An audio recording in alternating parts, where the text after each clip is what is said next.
sale el internet. El problema es que si falla, si logra fallar, ¿te conectas rápido o cómo le harías? No, tengo que... Wifi, ¿o no? No, no, yo tengo que conectar mi cable allá. Es más, no es por cuando cortan las luz, es más por cuando el internet falla y no está por Pero es 6 como horas. ayer que no tenías y a veces público ya no regresa. Exacto, es por esos momentos. Sí, tú me estás diciendo. Si no está, en los casos de ayer, en 2 minutos ya estaba otra vez, fue un chico. Pero muchas veces falla completamente por 6 horas, 8 horas, toda la noche. Por esa razón tengo ahorita conexión de emergencia. ¿Ok?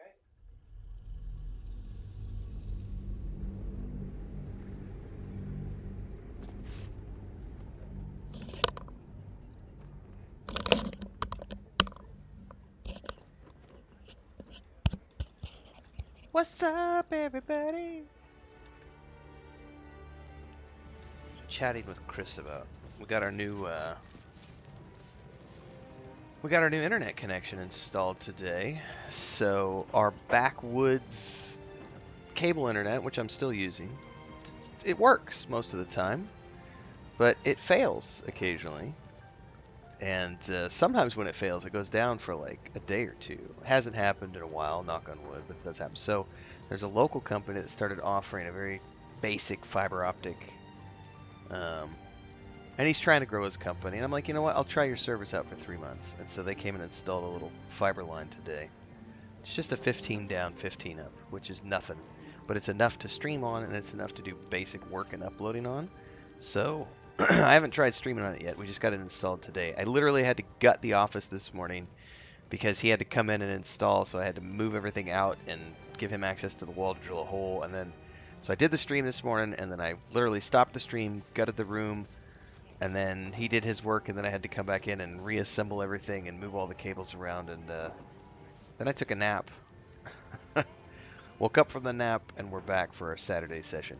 So on Saturdays, for those of you who are new here, we do 2 streams. We do a stream in the morning and a stream at night. Normally, on Monday through Friday, we stream at 11 a.m. Central. Saturdays, I stream early, much earlier, usually around 7 a.m., 6 a.m.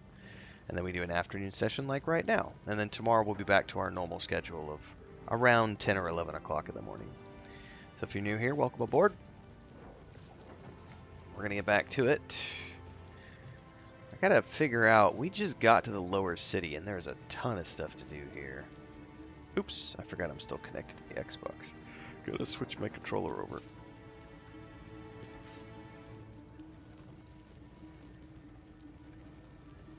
There we go. Is that a kettle or is that a kid? That's a kid screaming. Okay. Oh, it's the... Okay. Never mind. It's the neighbor's pig. We found out the other day that they're not supposed to have pigs in the city limits, and they're raising pigs right next door to us. It's not cool. Alright, we just got here. There's a bunch to see. The lower city is ahead of us, and I know nothing about this place. I know Liam was asking during the morning stream if we could visit the Elf Song, and it is in fact a visitable place. So we will eventually check it out. Mutton chops, Doris. Gortash is the light bringer. Gortash will burn the absolute to smoke and ashes. Okay then. The truth is the truth. We trust our readers to make up their own minds. If the Steel Watchers had eyes, at least you'd feel like you were being watched by something with a soul. Okey dokey. What is this?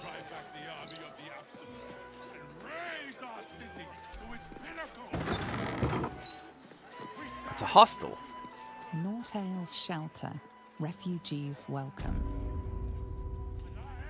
Hostel Mother Pamela Nortel. Welcome. If you've need of a bunk or a bath, you'll find them upstairs. I wouldn't mind a bath.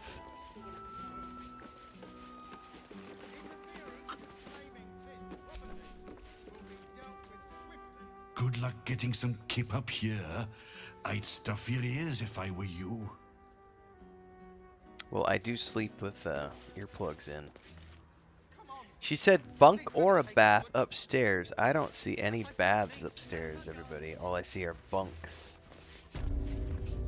I feel like maybe I was lied to. Liar! Liar! The same for everyone. Clothes go in the fire, comb goes through the hair. You'll have no life. Burn me son's clothes. But I've nothing else for him to wear. That's curious. Ooh, what did we find? Note from Skarai. Hey, mouthly friend. A double my colleagues confirmed your timely trip, so I was taking on a holiday for a while. I'll gift you a little something in gratitude. Well, I'll take that. Thank you very much.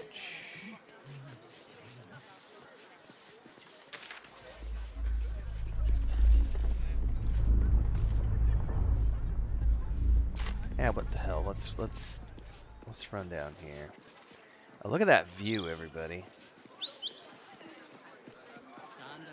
That's pretty impressive. Gots to say, I'm impressed. What's up, Coach Mature Cows? Almost 23 in Germany, 11 o'clock. Time zones are funny. It is 3 p.m. my time, so 1500. Or are you talking temperature? You said time zones. I'm just assuming. No, that makes sense. You're about 8 hours ahead of me. That makes sense.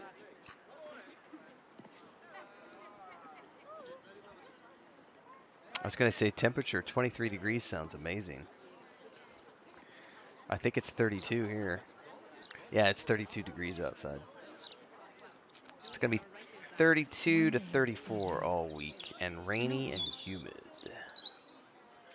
Hopefully you're really well, cuz. Woo! My nap was not long enough.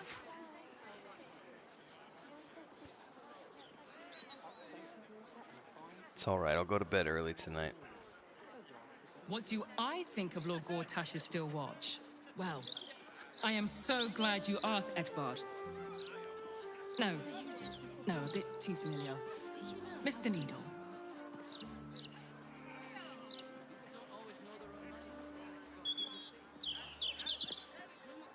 ¿Pusiste la Fanta en la refri, Chris? I'll be right back, everybody. I forgot to put my Fanta back in the fridge. And there ain't nothing nastier than warm Fanta.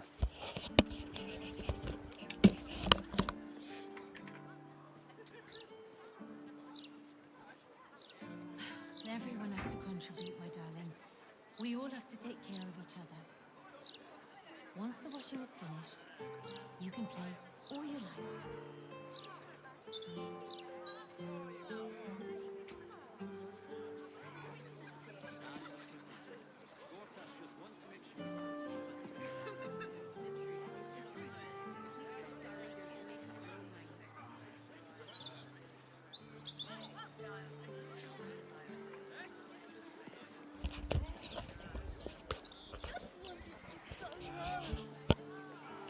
All right. One day we will, but not yet. What is down here?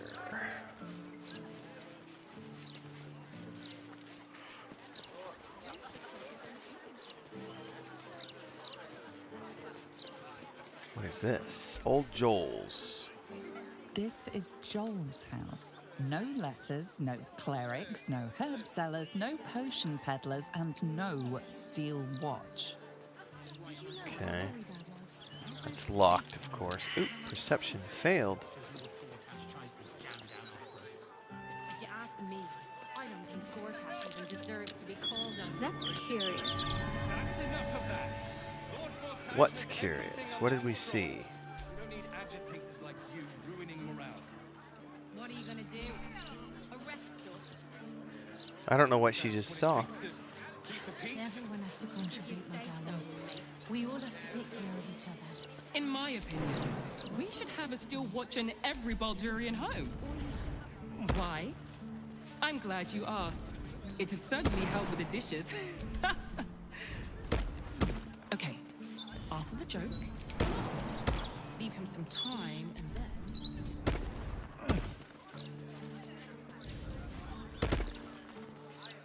Can we go all the way down there? Holy crap, we can.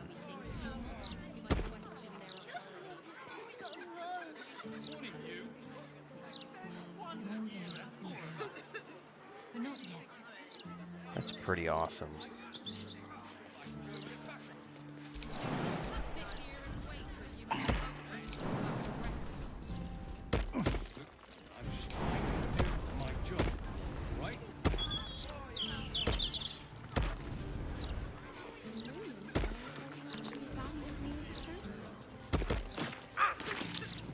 Is that the remnants of a steel guardian?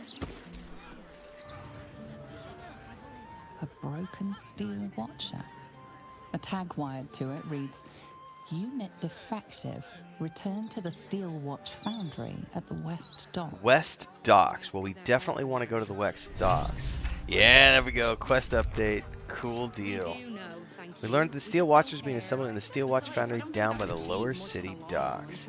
Well, you know what? Before I do anything, we're going to head down there.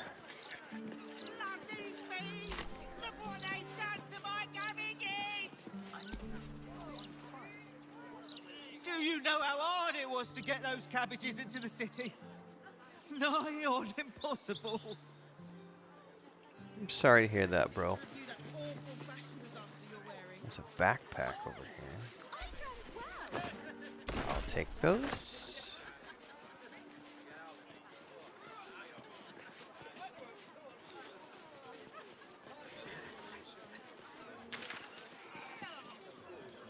Visit Baron. Great idea. Oh, hag survivors. Hell yeah, I'm helping the hag survivors. We took out the hag in the swamps.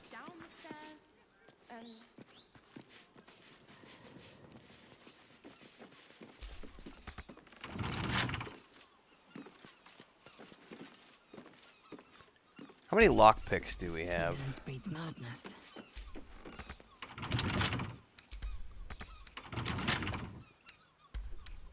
No simple task. 13? It's good enough.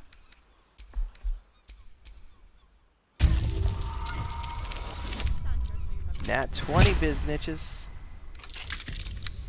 Shouldn't have wished to live in more interesting times. Something over there. It's a note. Multiple notes.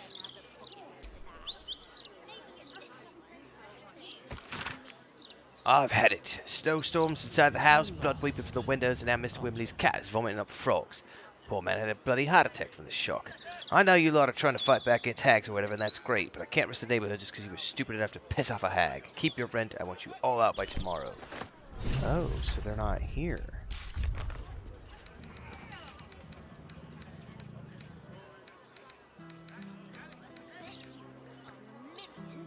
Kicked out by the landlord.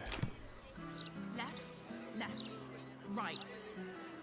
Down the stairs, Hag research notes. A seemingly random collection of book titles, ingredients, and combinations. Fastidious fungi, the power of words, the anatomy of hag. Take those, thank you very much. Anti-hag. Group poster. Read. Have you been hexed by a hag? Lost a loved one to a deal? You're not alone. Join other survivors of hag treachery at Baron's Coop. Alone we're vulnerable, but together we can stand up against hags. Well, I need to find out where they went, because I absolutely want to help those who have been hurt by hags. Bury the legible letter. Cled find a place. A nice old man called Mr. Garlow used to live there, but his neighbor said he doesn't live there anymore. Cled thinks it's perfect. We can hide from the hag, or fight, or whatever you think is a good idea. Cled knows you'll have a good plan. Cled will wait at old Garlow's for you. Okay. How to kill a hag. We've done it. We took sweat, blood, and tears, but we've done it. We know how to kill a hag. Meet myself in area of Garlos. This is gonna change everything. Marina. Wish I had a bag of holding.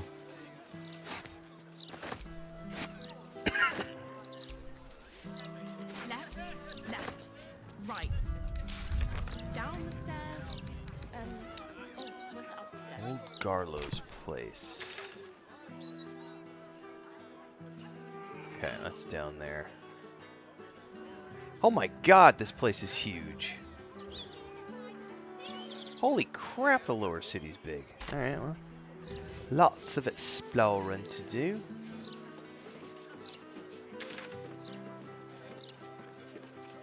No, you mustn't. The city is full of criminals. We can't let them know. Shouldn't go wandering in dark alleys. Very dangerous hobby. Gets people killed. On the half-orc's finger, you notice an unusual ring. Heavy and with a strange symbol carved on its surface. Scurry away, good book, before I crush you. Try to recall the symbol's meaning.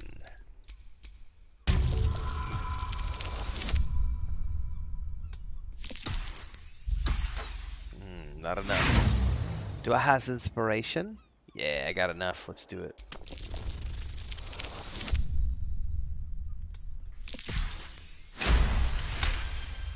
You recall seeing this symbol on crates marked for Nine Fingers Keen, leader of the guild. The thug works for her. Oi! Stop staring. Start walking. Last chance. Shall I tell Nine Fingers you refuse to let me pass? She'll be very unhappy. Ha! Fail! I'm not burning inspiration on this one. You won't be telling her anything, 'cause you'll be dead. It's your fate, bro. Oh, y'all fucked up.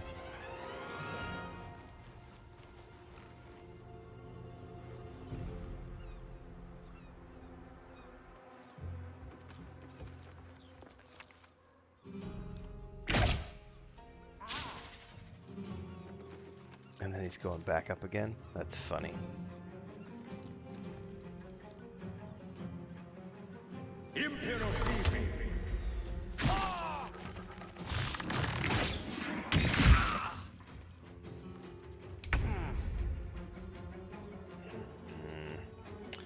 I'd say, because we're dealing with multiples here, we ought to just go straight for the,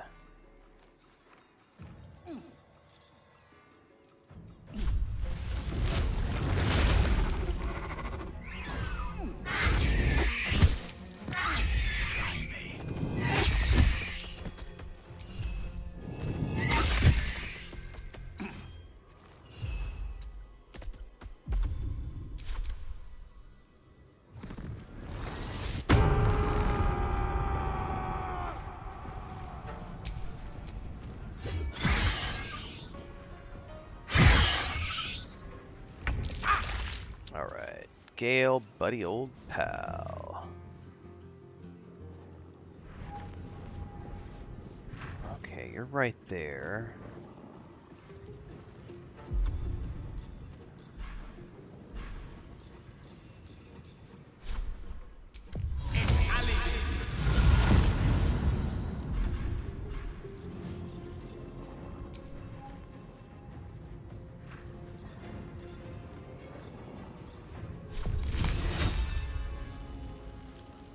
No innocents getting caught in this? Doesn't look like it.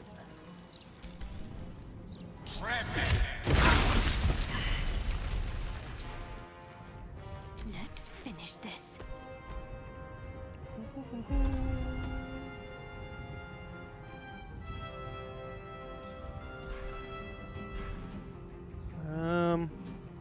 Do I have my dimension door? I do.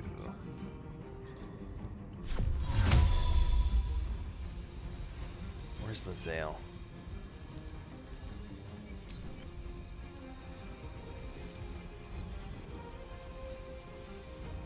Oh, is she restrained?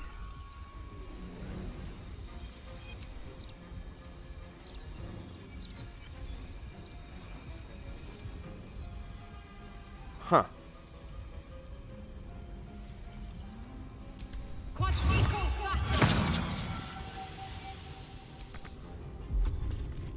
Swift and lethal. I don't know why it wouldn't work. That's interesting. Well, let's go ahead and head on over here.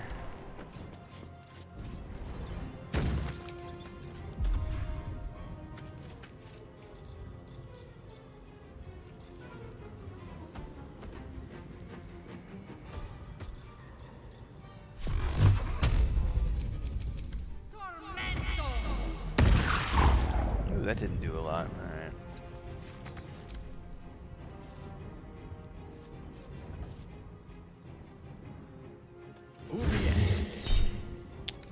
I'm not gonna react.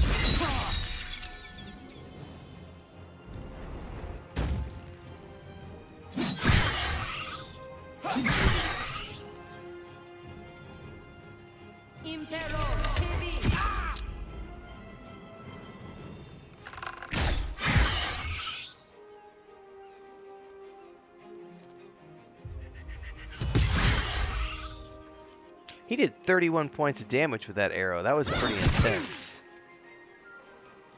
He might actually knock me out of my form.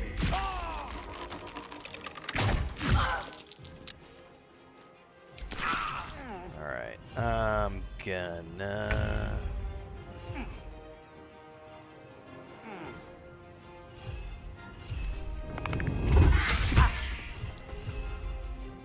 Well, screw it.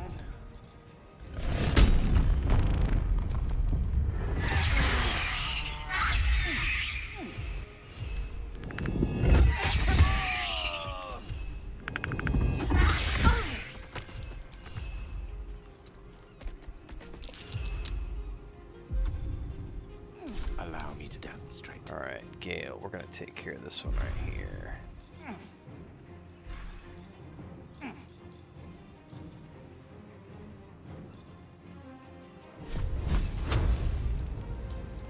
Path is interrupted.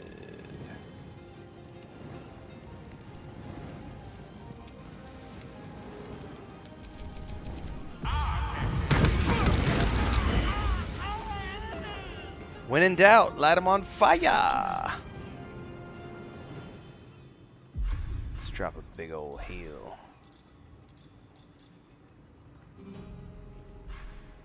Let's do a group heal, actually.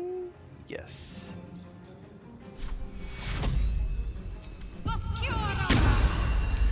Oh, it didn't get him. That's not cool. Why didn't it get him? We're gonna jump. Oh, I can't. Son of a bitch, I feel like I wasted that. Alright, well, whatevs. We need to get up here and deal with this guy. So let's do a Misty Step. Hello there.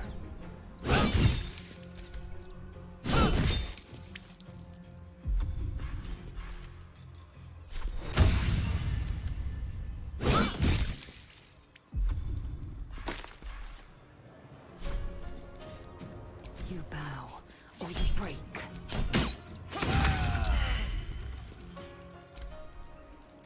Run away, little biznitch. Oh!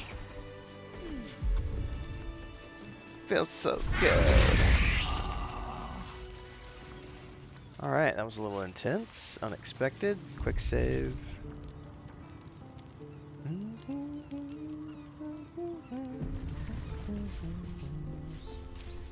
Don't call me Runt.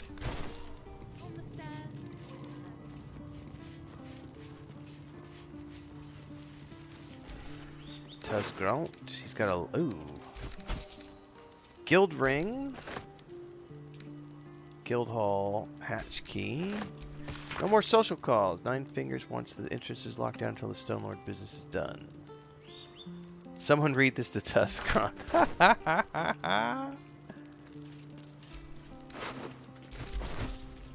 Ooh, what is that? A wall slot. Insert items.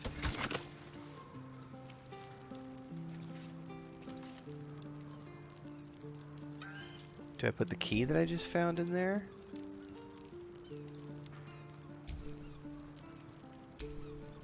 Uh-uh. Oh, that's some sort of a puzzle.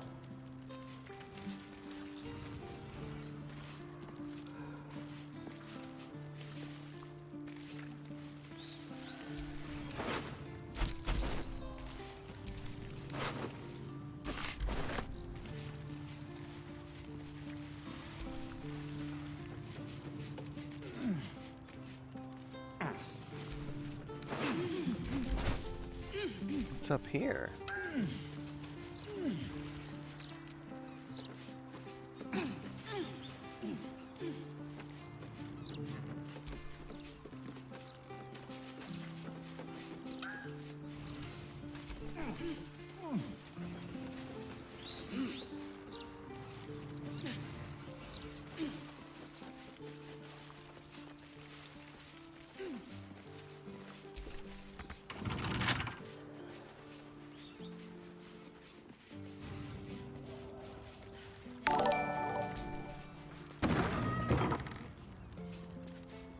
Nothing in there, that's all just rubble. What was this right here? Circus poster, okay, never mind. Well, I don't know what else was supposed to be there. There's obviously some sort of a puzzle to be solved.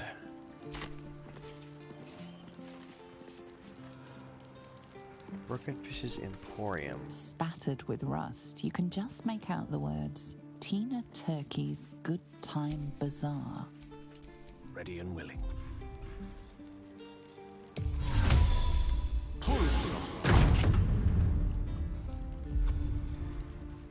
Let's get back a 5th level spell. All's well that ends. Oh, not as bad as it could have. Your lock tampering caught the guard's eye. What will your next move be? My bad. Try to talk your way out. Locks are made to be opened. Oh man, probably not gonna happen. Oh, we got it. That settles the matter. Still alive. So that's progress. Close the door. Come on, everybody get inside. Close the door so our deeds aren't noticed. Concerning my debt. With the greatest respect, it's impossible for me to continue making repayments at the rate you require, no matter how many thugs you send across to the bakery. Our terms were set well before the city's lockdown, when I could still move materials freely.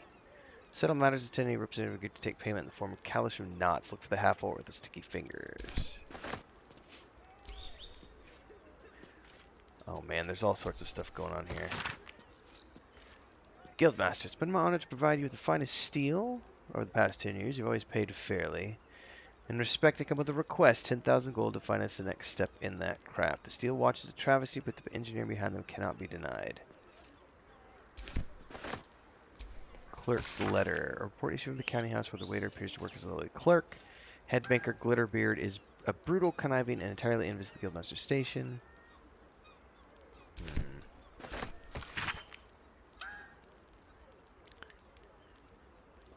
North's house rules. To make sure, my name is Tobia Tarnarth. I'm a steerswoman, lady of El Terrell, when I piloted every class of vessel. I did not come to the city for charity. I came for refuge and honest work. But the authorities have made it clear they have no interest in that. They have seized my coin and granted me a 10-day to secure consistent employment, so I offer my services to you. Register of goods received. Stone Lord hitting supply depots. We've actually already found one of those, Caldwell's pouch. Patronized letter.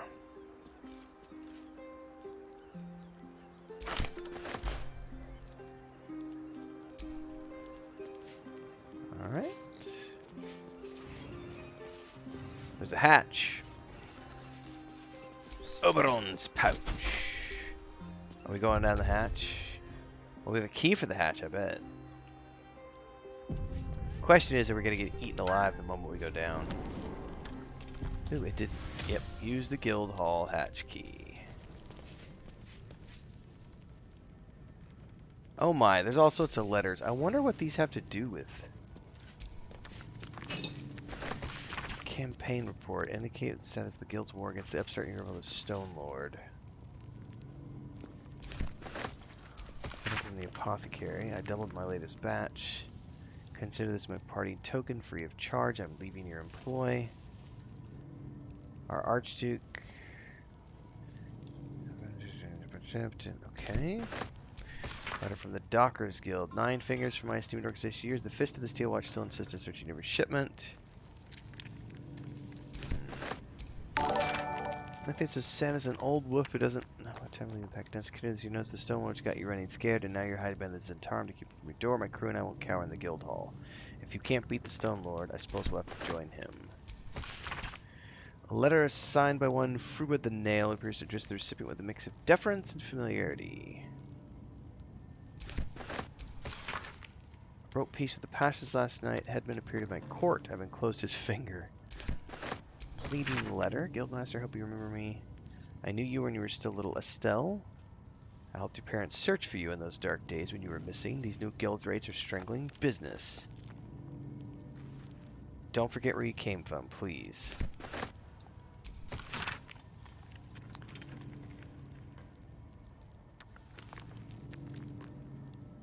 So she's cracking down.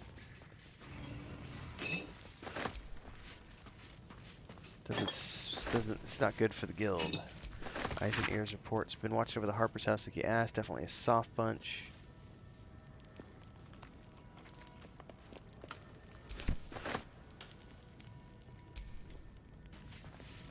Alright, anything else down in here?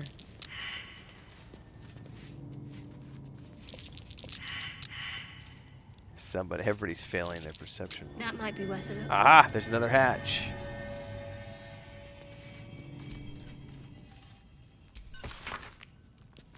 Take note of the Diabolist. He's opened a transplanter portal to the hells for Gortash back in his organized crime days. Ooh. That was a quest update, okay. Here reports for the upstart smuggler Inver Gortash. He used to be a smuggler. Upcoming knife fights.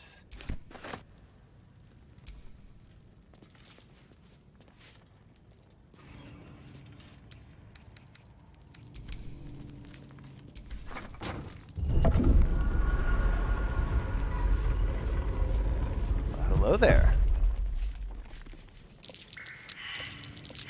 Trap. Eager for battle.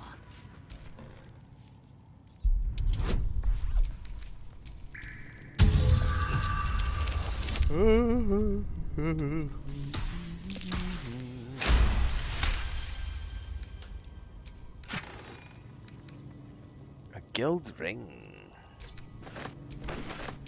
Assume nothing. Well, I think we've cleared this place of everything that we needed to see. It's mostly lore-related things. I need to check the quest journal, though.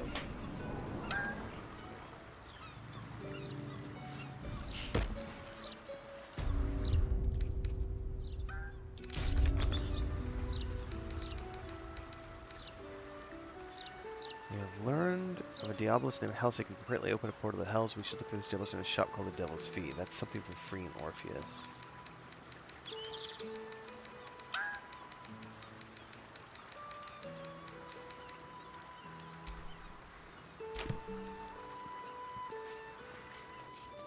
Pays to go searching every single building you come across, everybody.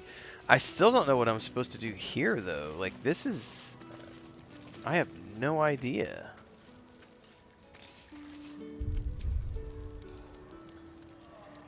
Dun, dun, dun, dun.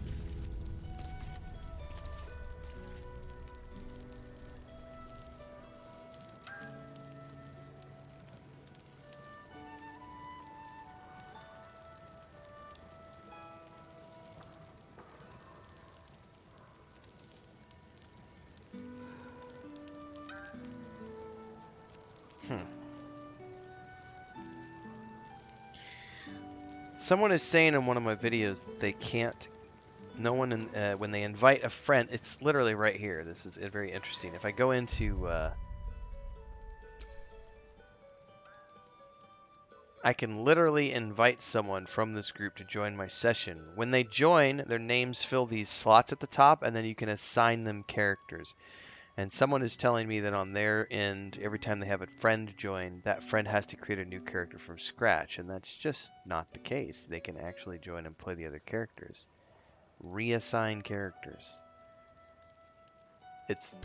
And I showed how to do it in that video, and they're saying that it's not working for them. So I'm going to call user error on that, because it works just fine on my end. Who's crying at the door? I'll be right back. Hang on a second, guys.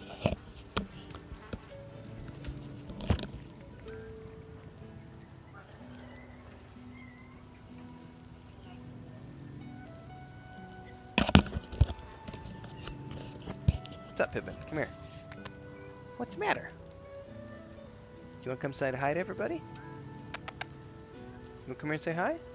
You want to say hi, Pippin? Come here.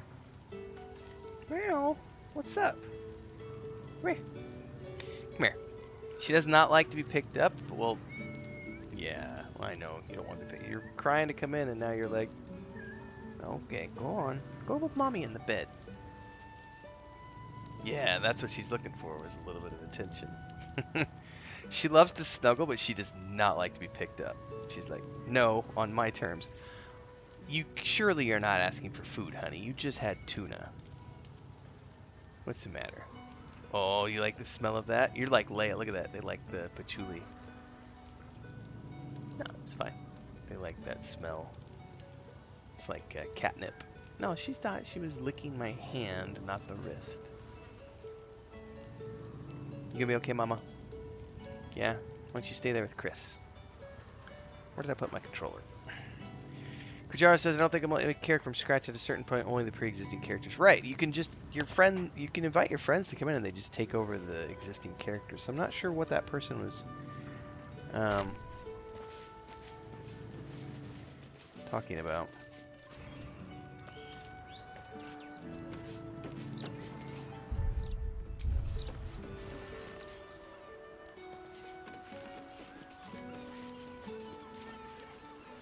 How do I get down?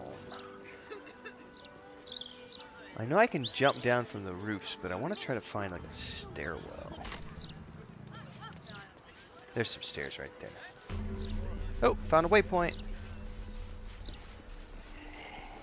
Hey, Pippin, don't scratch my... The broadsheet's gone to pot ever since I left. I mean, I guess if you want to, Chris, but she just ate tuna like right before we came in here and started streaming. She's just wandering around crying. I think she is probably hungry. Alright, thank you. Can you put the kettle on? You can smell that, right? Bloody rotten it is. I want a Earl Grey tea. Please, thank you.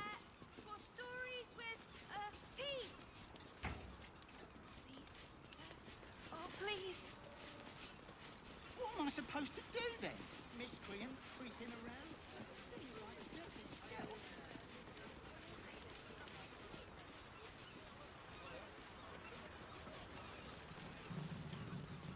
One in's home.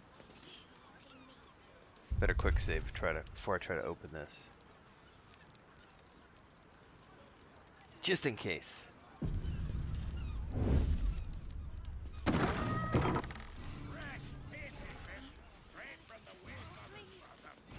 Beach house hatch key.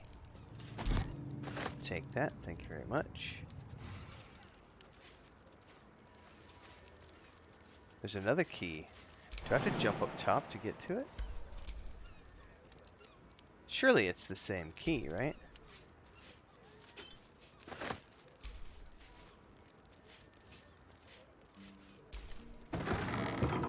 There's the hatch. And we use the key. Let's say we can. Eager for battle.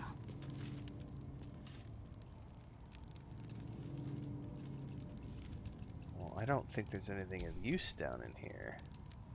Why is it so dark, by the way?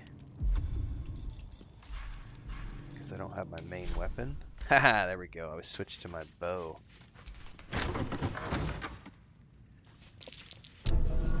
Trap. Just as I expected. Now, someone told me the other day that I can shoot those to, oh,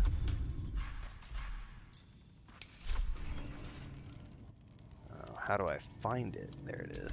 Oh, come on now. it did not like the angle of attack there. There we go. Gosh darn it, it did it again. It's really finicky about, like, making sure that you're... Okay.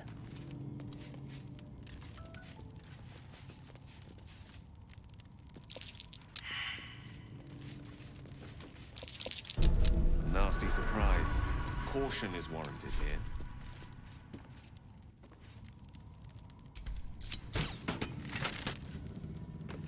Oh, it didn't destroy it.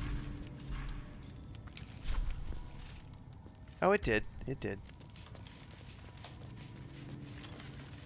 Jar says this game has me torn every time I try to play evil. I don't want to lose Allison, Karlak, and Will just to gain Minthara, who has no major quest line. I also want to save Night Song. Yeah. It's really hard to make a game that has equal amounts of good versus evil when the primary storyline is meant to be done from a good perspective. Oh, hello, we all took a little bit of damage from that one.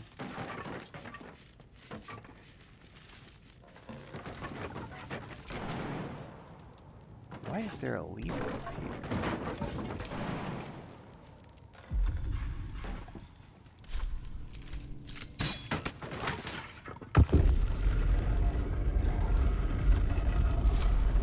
Is that blood? No. Never mind. Scrapbook of love letters.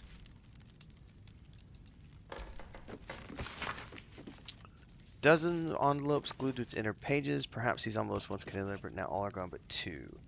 Letter 1 to Winky. Oh, Winky, how I long to be away with you in the open seas, away from the grim old flood tide. Pick it up.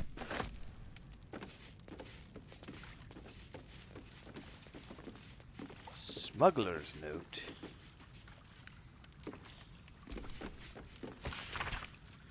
Hey, One Eye.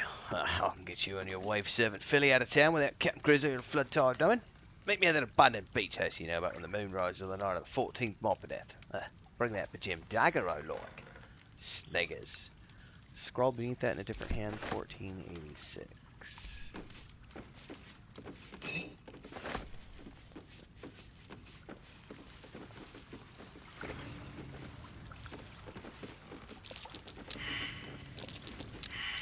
Best avoid that trap. Oh, enough waiting.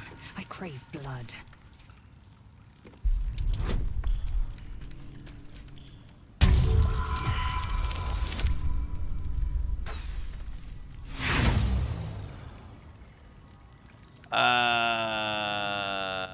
Screw it. Well, hope what was in that chest wasn't important.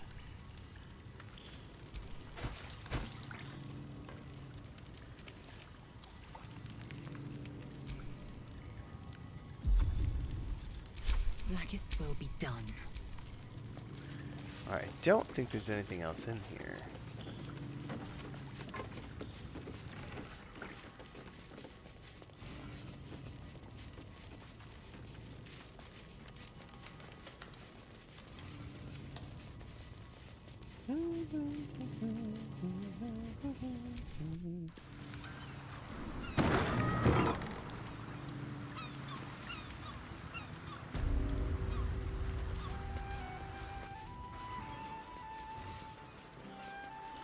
Nothing to see here. Quick save.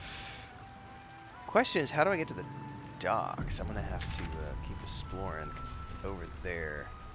Oh no, that's the Hag's Heroes. What I really want to get to is over here to disable the steel watch. Work in progress. What just happened? Holy fuck. Sahuagin hunters. Oh no. Oh no. This totally reminds me of World of Warcraft.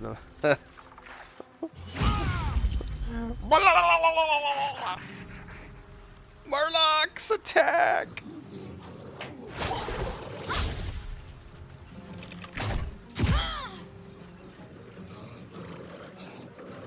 Oh, this is not good. Blood Scent Frenzy.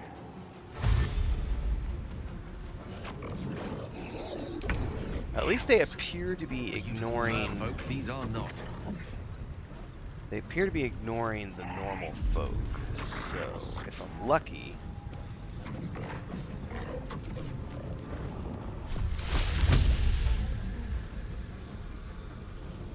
I'm gonna hit the kid, and I don't want to hit the kid.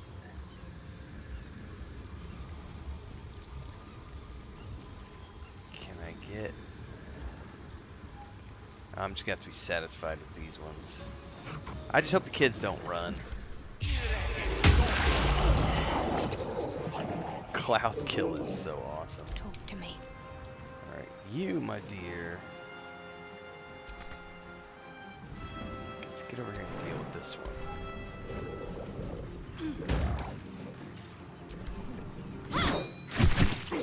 Come on. Can't stay idle. Alright, technically we've just got the archer.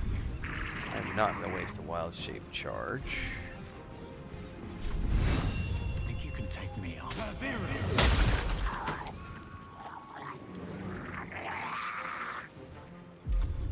Time to strike. Alright, deer, let's bring you over here.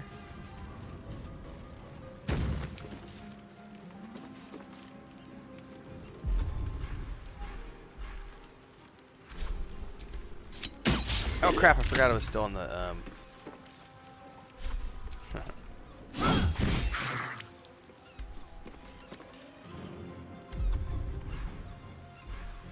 forgot I was still on my, range. That's another dead one.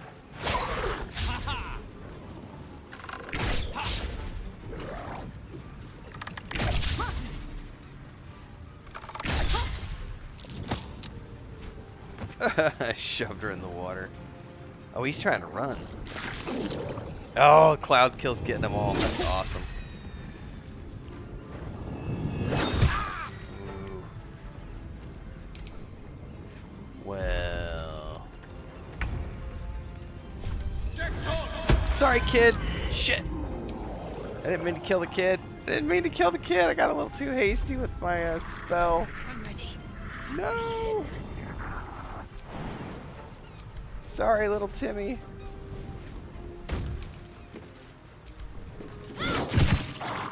Never a dull moment. Let's just go hit this one with the... Uh-oh, what just happened? I gotta redo that. I gotta reload. It, because I accidentally killed the kid, now I'm getting innocence. Well, the Flaming Fist. I don't want the Flaming... I'm reminded of Baldur's Gate 2. I am the Flaming Fist! Shit. Alright, hold up. I'll go check on my tea while I'm reloading. I'll be right back, everybody.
Alright, I got my tea is steeping, so I'll duck out here in a couple minutes. In the meantime, before we get any further, let's just go ahead and check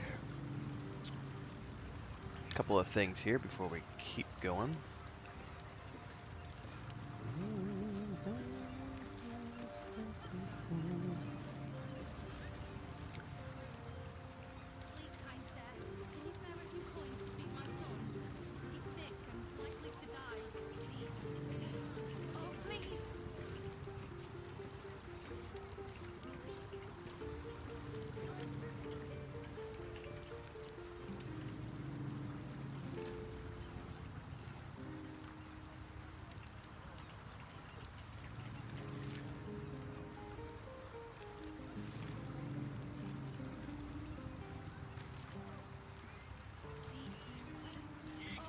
Interesting.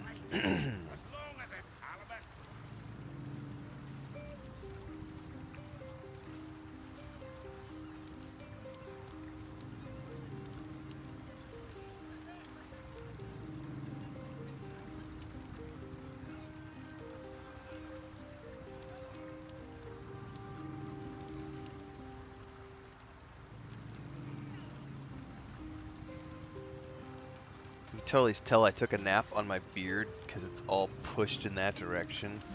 I woke up from my nap and I was just face down sleeping. I just noticed that in the camera. I'm looking at it going, oh my goodness, my whole beard looks like I got wind blowing in my face. It's hilarious.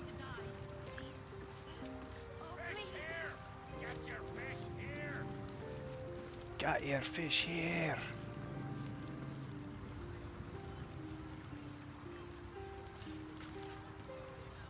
Alright. Well, let's go ahead and start this real quick and see what we see. My faith will guide me. And avoid killing kids this time, because that's bad.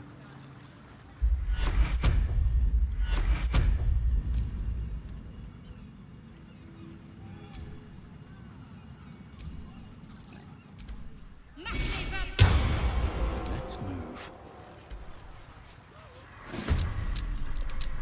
Hells.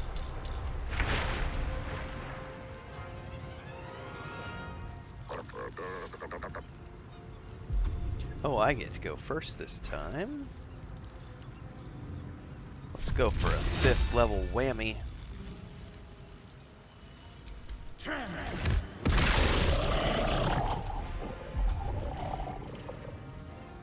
What's the plan?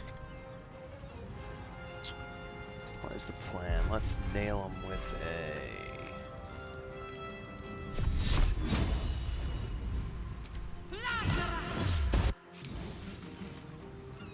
Gone with the weave.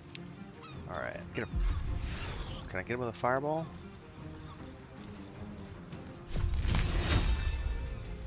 Oh, I can get these 3 though.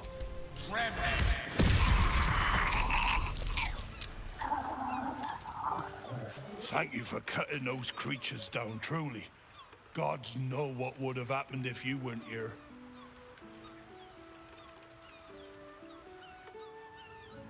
You're welcome. Sahuagin. But why are they so close to the city? Sahuagin is what they're called. Okay. Yeah, why are they so close? Anything back over here?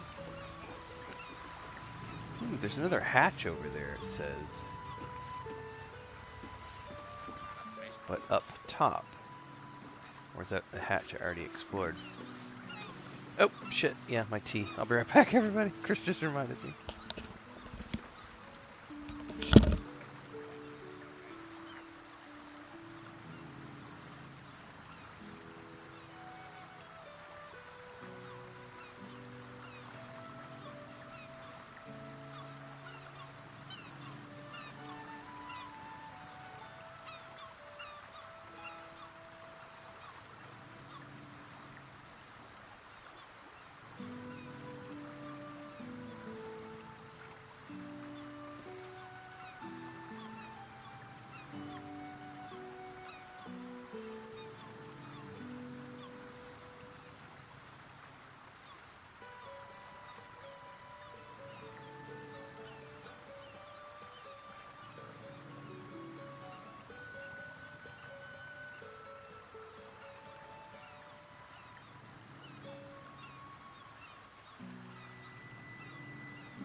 tea, Earl Grey, hot. I like mine with a little bit of brown sugar and a splash of milk.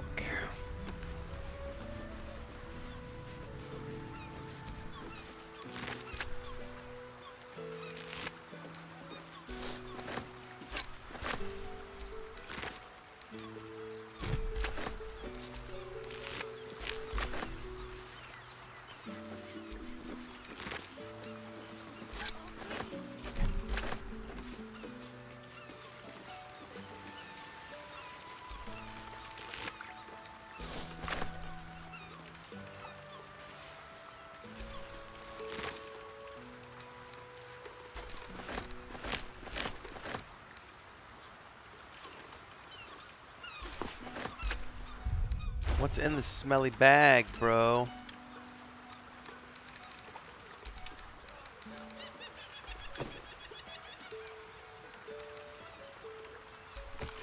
If you're reading this, I'm probably dead, trapped underwater by madmen and fish fucks. Explosives everywhere, praying for help. Marjorie, Quentin, Holly, I love you all.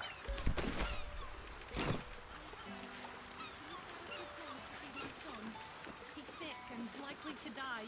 Old Troutman. Oh, please. Thanks again for dealing with those Sahuagin. You saved more than just my livelihood. How are things here? A bit quieter after the Sahuagin attack, but that's to be expected. Loyal customers will be back. What do you got in Fresh stock, mainly. bro?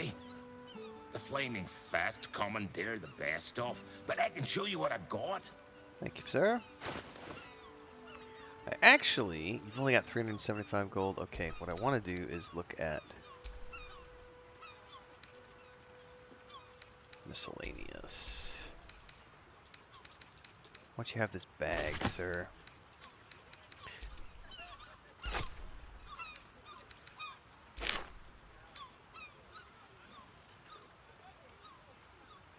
Ice crystal. Huh. Do I not have any more gems? These are all alchemical substances.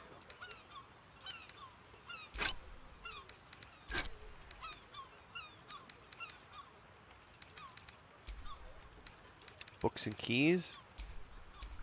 Ha! Let's dump a whole bunch of books on the dude. Ha ha ha ha ha!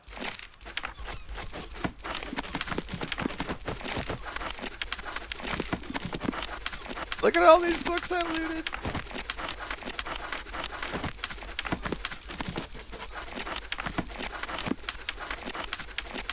I'm about to max out my faction with this poor guy.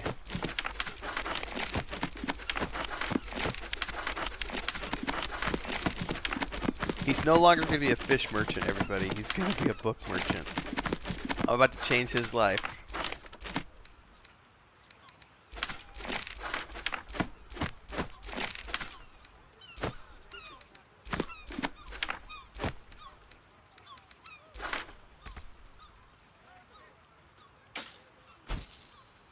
Watch yourself, eh?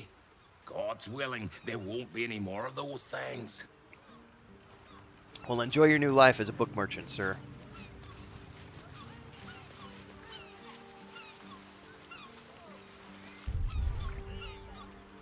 So I think the most important point of lore we've pulled out of those scraps and books and stuff is that Gortash used to be a smuggler. What's that? I'm gonna have to talk these guys away from the mound, probably.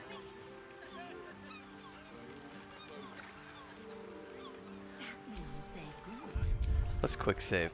So, technically it says that I'm stealing if I dig up the mound.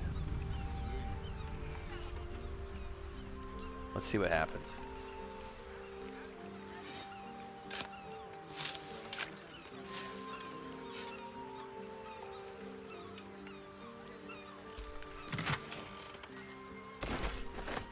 Huh. It showed as red, but... Alright, what are you two up to? Just discussing the weather, dearie. Nothing of interest to you. Alright. Nine fingers still keeping out of our little arrangement. For now, you'd think Oh, they're talking about 9 fingers. Plenty to do and see in the gate. No need to barge in our private chat.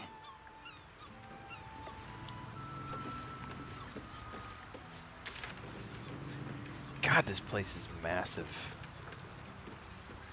Alright, let's keep heading over here. I want to see what happened with the hag survivors. I will absolutely hunt hags. I'll do that for free.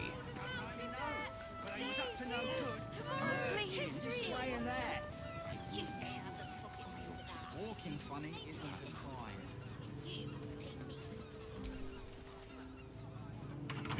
Tempers are rising. It's clear not everything you find is at your disposal.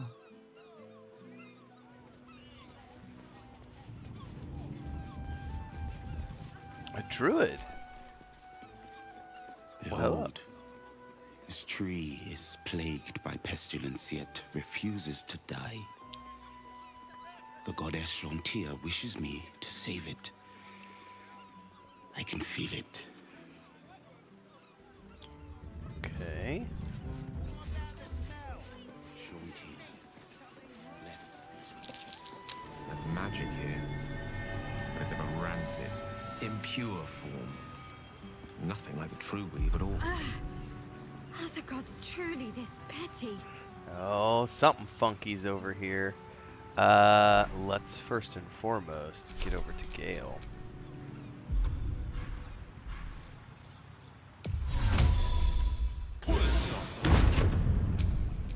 All right. What now?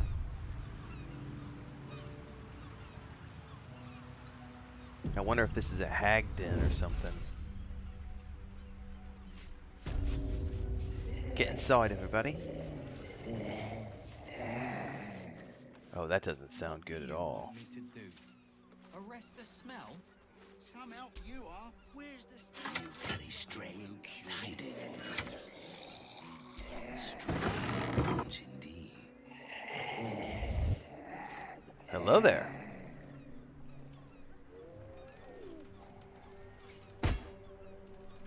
Here, ye. You do not have an appointment.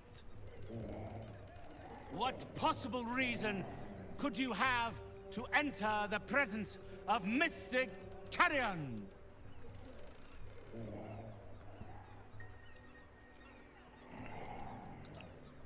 Huh, he's some kind of fortune teller. I am not.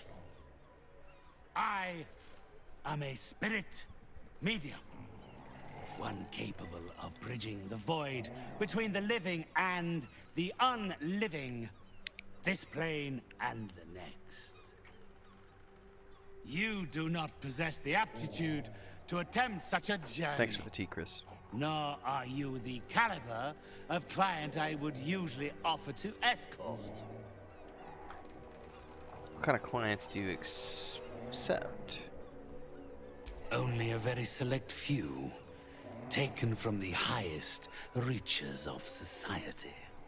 I find them to be far more appreciative of my services than the average mourner, and far more generous in paying for I wonder if the girl who has her dead husband would come here. So you take advantage of the rich and vulnerable. What are a few trinkets? Give me 2 seconds, Kujaro. I'm gonna answer that comment. They could let you converse with a beloved mother, or grant you vengeance where the justice of this world has faltered. I am hardly to blame for the inequalities at play in this city. My price is fair. It is not for I to decide who can afford it. So this guy, by the way, for instance, cannot. He has the classic line that I've given to so many clients over the years as a freelancer. Of course, you are looking for a job. I'm always willing to negotiate a little bit on price, but the price is the price. Like, my time is worth X. If you don't value my time at X, you need to hit it in the same ballpark. If you're not even going to be in the same ballpark, move along. Now, you want to say, well, what if we do this instead of this? And, you know, we're still in the same ballpark, but I want to sit in these seats. I don't need to be in the nosebleeds. I want to be down over here. Like, yeah, we could talk. So Kujara has... I'm assuming, Kujara, this is in reference to the video I have up asking members for if there's anything else they would like me to add. Because I think one of the things we're going to do, because it's been suggested by I think 6 different people now, is there's a few people that want me to add another tier or 2 to the membership options. And I'm hesitant to do that because if I do perks associated with the tiers, that's more work. And I'm not afraid of work, but the problem is there's a lot of time that goes into production of things. And so if I were to consider doing perk-related membership stuff, like more stuff that requires me to do more, the memberships have to go up. Like the numbers have to be significantly higher because I make 86% of my revenue from ads right now. So that was the discussion we were having on that video, is if I get the memberships up to like 25% of my revenue instead of 10% of the revenue, then we can start discussing, yeah, I can maybe do some specifically member produced like perk related things. But the other one is, I think I'm just going to throw and I've got an answer for you, Kujaro, because I do want to answer your question. The other one is people had asked, well, why don't you just throw I can't remember who said it. I'll have to go look at the comments on that video. And another person had said, well, what if you just had more? I don't care about the perks, I'm just here to support. What if we had more tiers just so that we don't have to do super chats all the time? And I was like, that's actually a really good idea. So one of the things I am going to do is I'm going to add another tier for the people who want to just support without doing super chats, because there are quite a few people. That might even have been you. I don't remember who it was. I know that when you joined the other day, you said something. It's easier to join. It's easier just to join. But somebody in one of those videos had suggested it. So I know we're going to add another perk, or excuse me, another tier of membership, but that's just going to be like a, here you go, so that you don't have to do 10 super chats a month. You could just do this one recurring membership. But your specific question, would you be interested in doing member-suggested Baldur's Gate 3 builds, where you would build them and play them with party members, etc., maybe a channel in Discord dedicated, like 10-minute videos, not full playthroughs? That's doable. When I initially read your comment, I was like, ooh, that sounds like way more than I have time to do. But if we're talking not even 10, I could probably, we could do 30-minute runs. Like we could do, that's a really good idea, by the way. Because we could do a vote even. That's another option, but we could do a vote and say evil versus good. All right, let's do this. But I like the idea. Let me stew on that, Kujaro. That's a fun. That could be something fun to do. Matter of fact, that might be something to do after I get past Starfield launch. That might be a fun little project to sink our teeth into, and we could think about that.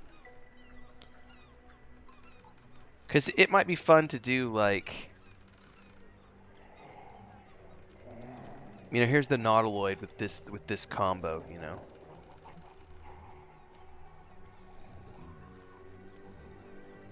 So I like the idea, Kujaro. Let me think on it. I got to stew on it and figure out how I could make that work. It's not a bad idea.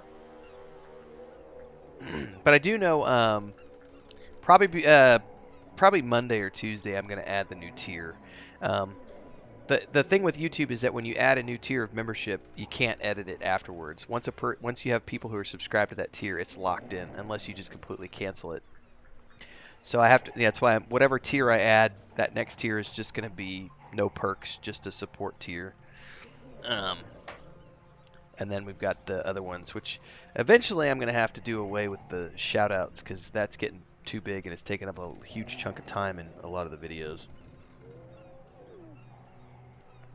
But it's also awesome that so many people are supporting at the guild champion level to the point where I have to worry about the shoutouts are getting too long. That's pretty fucking awesome, to be honest with you. But I do like the idea of like member voted groups that we do like 30-minute runs on or something. All right, is there anything I can do for you?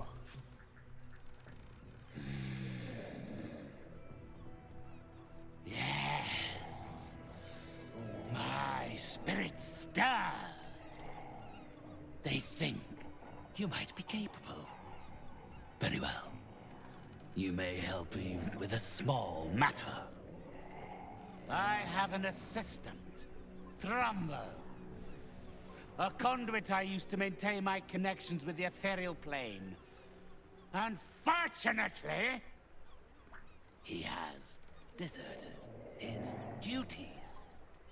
He has not gone far, but given the sensitivity of his nature, I would prefer that he is not free to roam the city. Return Thrumbo's body to me, and I will see that you are suitably compensated.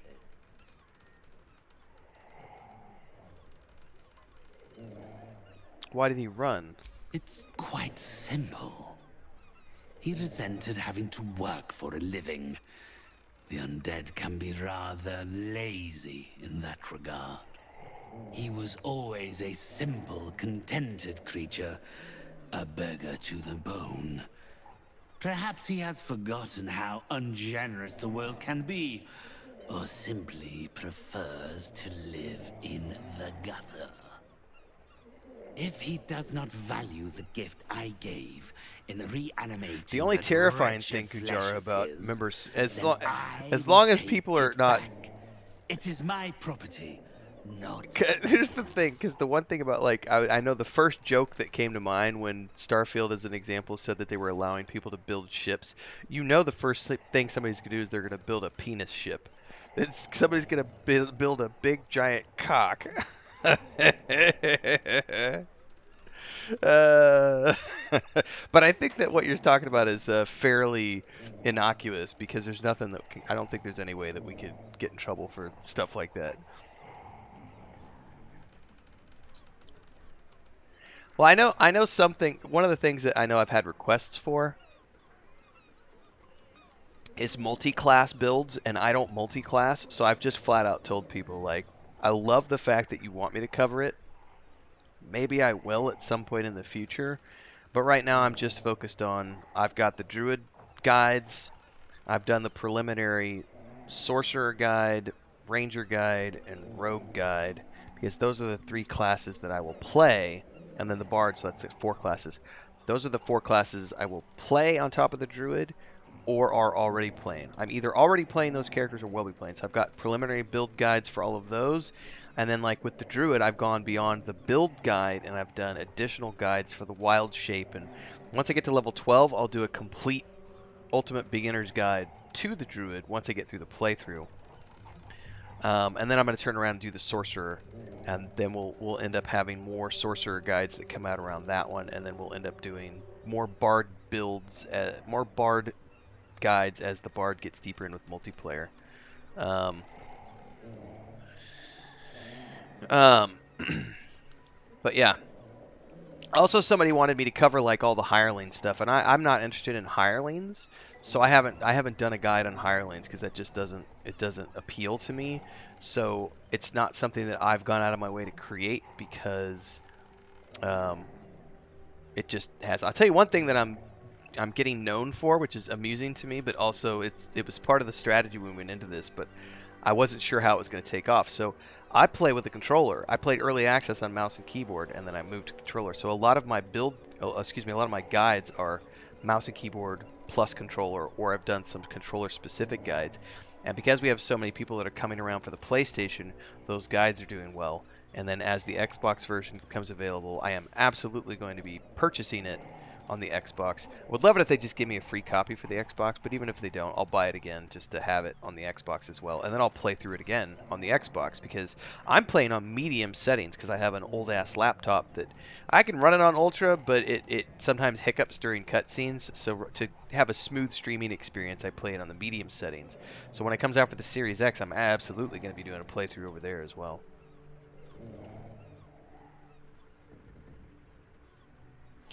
Right, you just made a very important point. The classes lose a lot of power in the end game when you're losing out on those, big, powerful class-specific things. That's why I pretty much, honestly, I don't think I've ever multi-classed ever. I remember one time I was doing this has been a few years ago on my channel. This is back when I only had like 500 followers on my channel. Somebody came on one of my Icewind Dale. I think it was my Icewind Dale video. It was one of my Icewind Dale guides, I think. And I had a cleric and a ranger in the party. And they went off on a rant and left like 6 comments on my video about how I was stupid for taking a ranger and a cleric because it was so much better to have a ranger cleric multi-class in the group to free up additional slots. And I was just like, you know what? Thanks for the clicks. I mean, I get it. Some people really love the multi-class stuff, but it's just I don't like to do it. Which is why, and that's the thing. I tend to make videos around the things that I like and the things that I know I'm good at. So, like the hireling things, it's like I don't give a shit about hirelings, which is why I haven't done a video around it. It's somebody wanted me to do a video on like how to do the gimmick to spin up a whole multiplayer group of characters. I'm like, I'm not gonna do that's no. I'm not gonna like make a video on how you can break the game and hack the system by spawning multiple versions of the client to build them. No, I'm not doing that. That's not what I. No. But I do like the idea of the what you said, having some interesting member voted playthroughs. That could even turn into a series. Like, here's the member voted party. Like, we have the members vote or something like that. Member suggested, and then maybe member vote. Like I said, I need to stew on it, but I can see the idea of doing like we call a member vote, and then we go from there, and maybe we do a limited series playthrough where like every Tuesday, I play that group that the members want me to play with the party members that they want me to play, spec'd the way they want me to play them, and we go through it maybe like all through Act 1, and that's a limited series run. That's something I could definitely probably get behind. But I have to get through with my first playthrough first.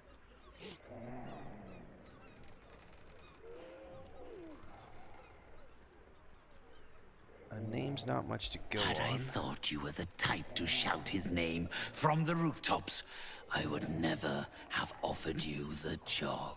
Thrumbo is not alone. Yeah, I think they to his fulfill a role for the ingratitude. people who want them, for sure. He has led others in my The service hirelings. astray.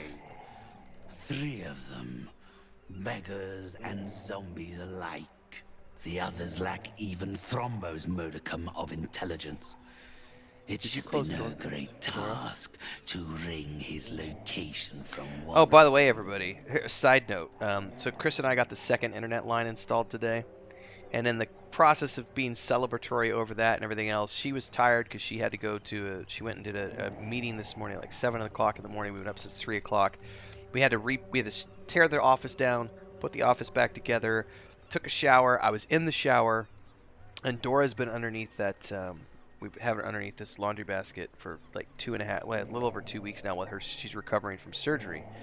And I get out of the shower, and the back door is open, and the laundry basket, which we keep stuff on top of, there's like a suitcase and some other stuff on top of it so that she can't push it around and tip it over and get out. And what she did is she pushed it all the way to the edge of the door, where the door goes out to the backyard, and there's a step that goes down, and it's only about 3 inches. But she pushed the laundry basket to where it was overhanging that 3-inch gap, and she wormed her way out underneath it and was gone.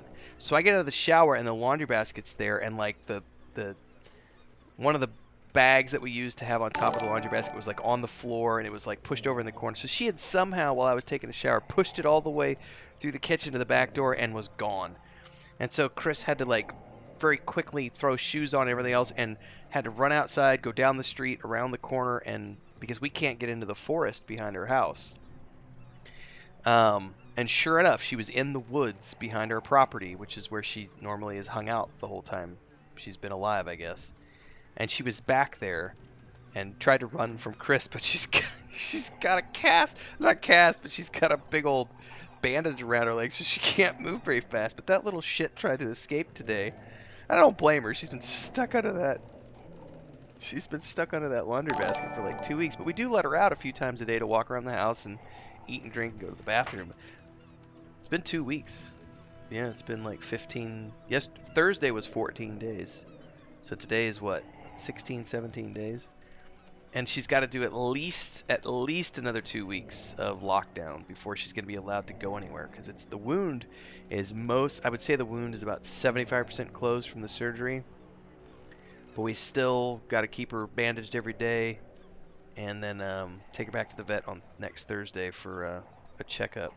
But she got out. Yeah, she totally got out and escaped today, and so we've had to be extra vigilant. And she got really pissed when we brought her back. She was literally just howling at us for like an hour and a half underneath the laundry basket, like, "Fuck you guys, I want to go free." Then, with the spirits herein our witnesses, the arrangement is made. They will follow your progress with great interest, as will I.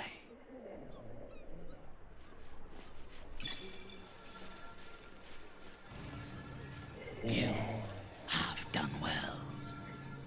You are released. For now.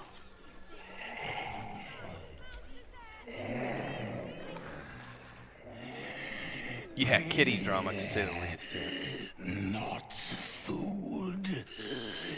Client. Technically, I should wipe this guy off the face of the planet because he's a nasty necro dude. I may reconsider my deal.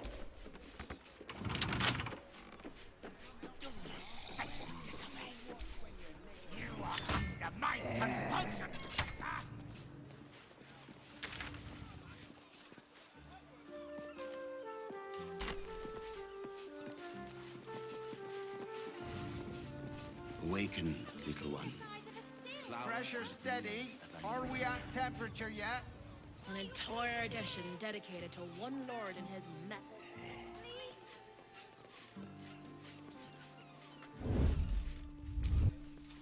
Oh, I got seen.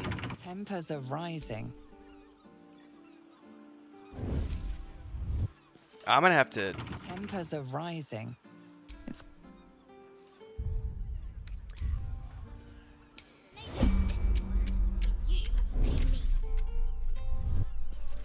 No, see, it's immediately gonna catch me. Alright. Where is the guard that keeps catching me? Oh, it's this dude. Alright, hold up. Are we scheduled for maintenance? Don't worry about the smell, citizen.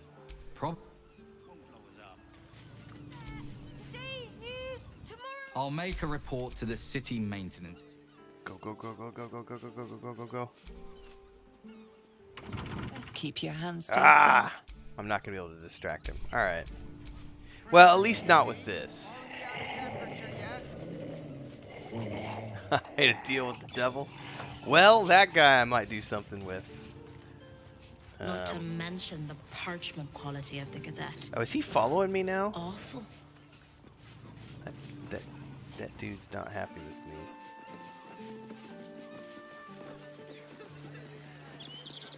Look at me. It's gonna be okay. Oh, shit. We need to tell the Flaming Fist, get this kid some help. And have them lock us up for 2 murders we didn't do. No, don't loot. I almost clicked the wrong thing. Little found his folks gutted. Didn't see it happen though, thank the gods. City's home to some proper sick bastards. Well, I saw nothing. Fireworks.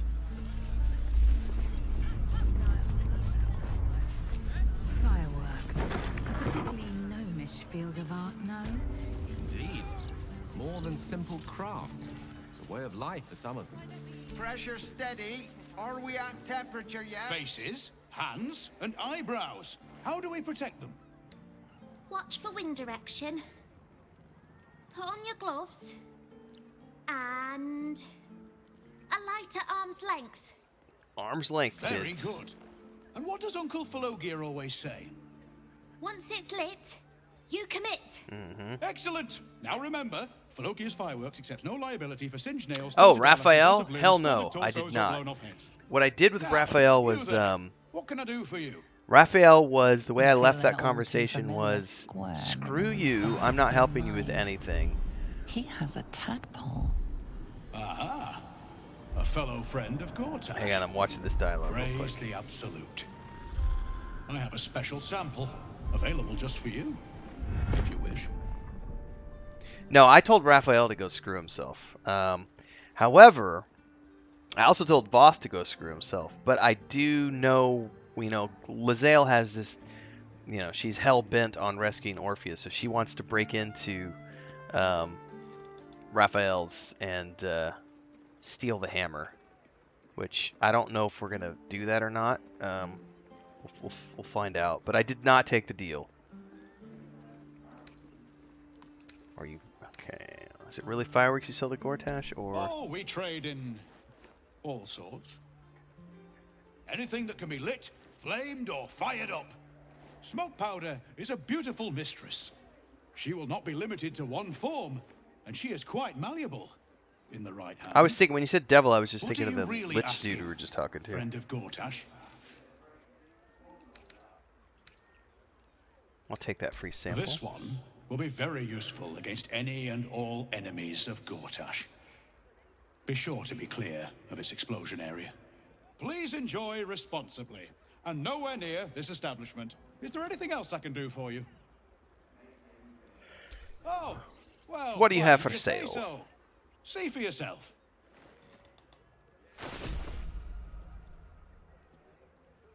He's got some coin. Let's get rid of some of this stuff.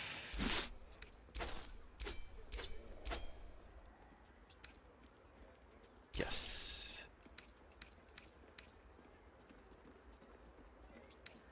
I'm going to hold on to the guild ring because I don't know if I'm going to need it for anything. Ring of Blink.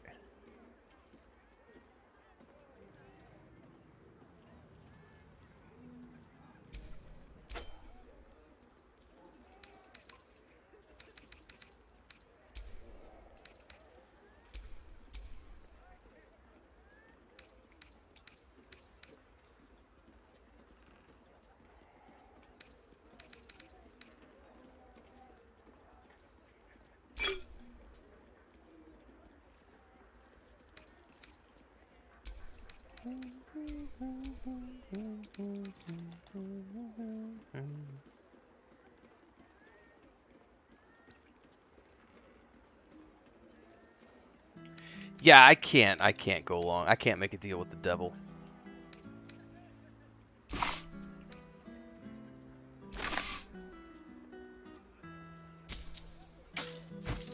Remember, once it's lit, you commit.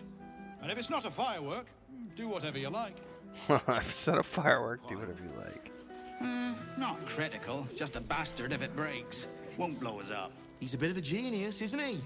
At sales, not fireworks. The only license in town to sell the stuff. All right. Pressure.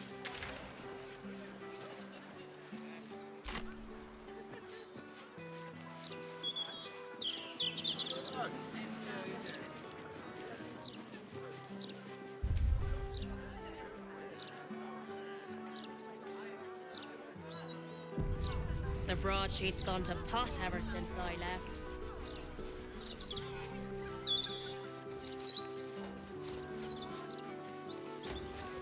Everyone's a critic these days. Cultists took control of my fiancé. Don't have to look at it enough. Have you got anything I can use to bring him back? Ah, this is definitely what we're looking for here.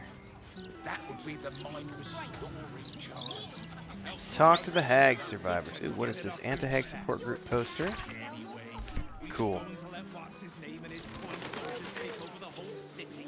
Here we go. Not gone that far. Not even close. See if there's another way in here without breaking through the front door. Oh, I can definitely get in that way through the roof.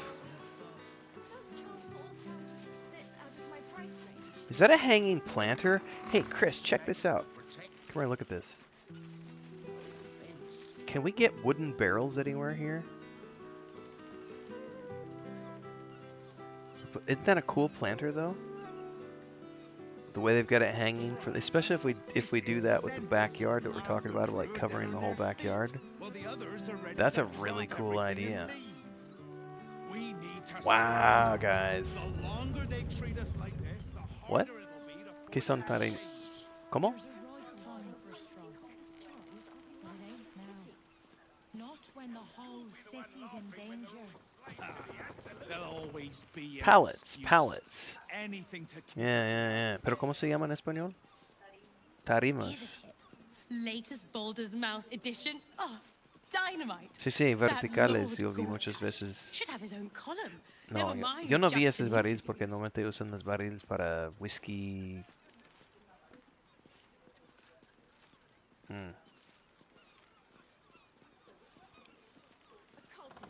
When they bloody let me rest my head. Well, plenty don't even have that. Es por rom y whiskey y todo. Yeah. I've never seen them here in Mexico. That's interesting. Oh.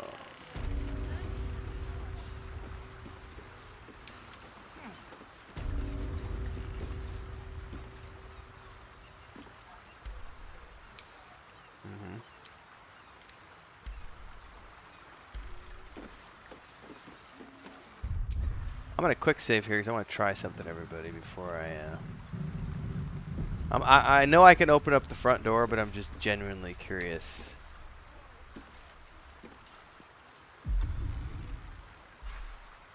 Do I have? I don't, but Gale does. Actually, does Azale have it? She does. Come here, Azale.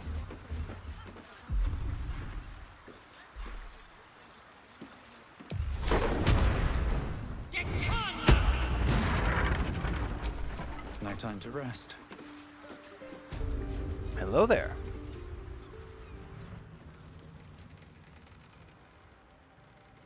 An intruder. These people are under my protection. I'll not let you harm them. Hearken to my words, wicked creature. Return to the pit of evil from whence you came. Calm down. I seek no trouble.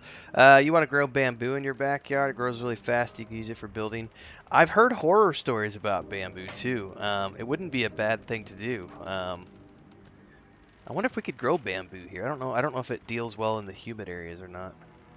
Bamboo, because it grows fast. I'll tell you what we got that grows really fast. Those papaya trees, dude. Chris says there's bamboo in Palenque, which is like 30 minutes down the road. So I'm guessing it probably does grow here. But our papaya trees, man, they grow fast. Which is, however, they are highly susceptible to animals because the iguanas love them, and then we figured out a way to keep the iguanas out, but then we lost one of our 6-month-old trees. Was it 6 months old or 4 months old? I forget. Maybe like 4 months old. You just transplanted that 3 or 4 months ago. What's the name of that lizard? Ishpoca in Espanol. Ishpoca in Spanish, but it's a gray type of lizard. It's not an iguana. The iguanas we have here are green and orange and everything. But the iguanas, the way we got rid of the iguanas is one of the locals told us, put like fishing net over the top of the chain link fence on your backyard, and they're scared. They're scared of the fish net, so they won't come down out of the trees and they won't climb over the fence. And it worked. I couldn't believe it worked. We had all this old screen that we'd been using to just wrap the heads of the plants while they were growing to keep the iguanas from eating the leaves and everything. And they'll eat all the fruit, the papaya fruit. So we put the mesh over the tops of the chain link fence, and it kept the iguanas out. And we'd been having great success for like about 6 weeks. Chris was taking a shower on Thursday to take Dora to the vet, and she came outside and she saw this other type of lizard, and it had eaten. It got up, it climbed up the tree, and it tried to do it to one of the other ones. We came out one day, 2 days before that, and we saw that one of our 6 months old papayas had like 2 of the limbs, had all the leaves were gone. We're like, did an iguana get in here? We didn't see any iguanas. Well, what it was this other type of lizard, and when Chris went out and she shooed it away, it went under the fence, so it's not one of the iguanas, and it was a different color. They climb up and over, and they come down out of the trees. This is one that lives on the ground. So what he did is he came under the fence, he climbed up the little, this is about a 4-foot tall tree at this point. He climbed up, he started with the leaves, he ate the leaves, and then he ate the branches all the way down to the trunk. He ate all the branches, all the leaves, and then he started eating the trunk all the way down, and he ate like the top 2 foot. All that's left of our beautiful, back in the corner in the chicken coop area, we had like a 4-month-old papaya sapling back there, and all that's left is like a 2-foot tall trunk of nothing. Like, he ate it from the top down. I've never seen it happen before. It's crazy, the animals here, man. You need a barrier off the area you want to grow in. It spreads like a weed. Yeah, that's what I heard about the bamboo, is that if you're not careful, it can get out of control and it just destroys everything. So we're actually thinking of we don't have the money to do it yet, and it would be a bit of a task, but I do cover the gardening stuff over on the Homestead channel, and I'm due for a garden update. When we moved in, that backyard was just bare dirt. It was bare dirt with 1 tree. And we now have 1, 2, 3, 4, 5, 6, 7, 8, 9, 10, 11, 12. I think we have 12 trees now in the backyard. And they're all tall. I think most of them are taller than me. A few are shorter because they're the 4- and 6-month-olds. And we now have grass throughout most of it. So we've just been letting nature take its course, and it's been going well because we need shade back there. But I want garden. I want a garden. Like last year, we grew some chili plants. We grew some cucumber plants. What else did we do? We've got a ton of basil plants. We're doing the papaya trees because they grow quick. Chris wants to do some banana trees. But I want tomatoes, and I want to plant. Yeah, my first round of tomatoes didn't last because I don't know anything about gardening tomatoes, so it was an experiment. And also we have the front yard, which we haven't shown yet. That one, we have 3 papaya trees in the front yard. You said the one has like, how many papayas does it have on it now? She says like 10, has like 10 fruits on it, because the iguanas don't get into the front part of the yard, but that's a tiny little area. It's meant to be a garage, but no one here ever had a vehicle, and we haven't covered it because it was just, why not have another garden area? What we want to do, because I want a garden, like I want an actual garden. I want to plant, onions and garlic and, rosemary and tomatoes, and I would love to have a garden. Because it is tropical here, so it's 90 degrees year round. It's just it's just hot and tropic. Not my favorite weather, but it does grow things good. But what we want to do, it's more money than we're willing to spend right now, but we're thinking about doing a completely covered backyard, like a chain link covering. But to do that, we got to set posts everywhere, and we would need to put like probably a 10-foot, like probably 3 meters. So it'd be like 9 feet tall. We'd do like a 9-foot tall enclosed backyard, because we don't have a massive backyard. It's a decent size, but it's not, it wouldn't be an impossible task, but it'd probably cost about $5,000 is what we're thinking.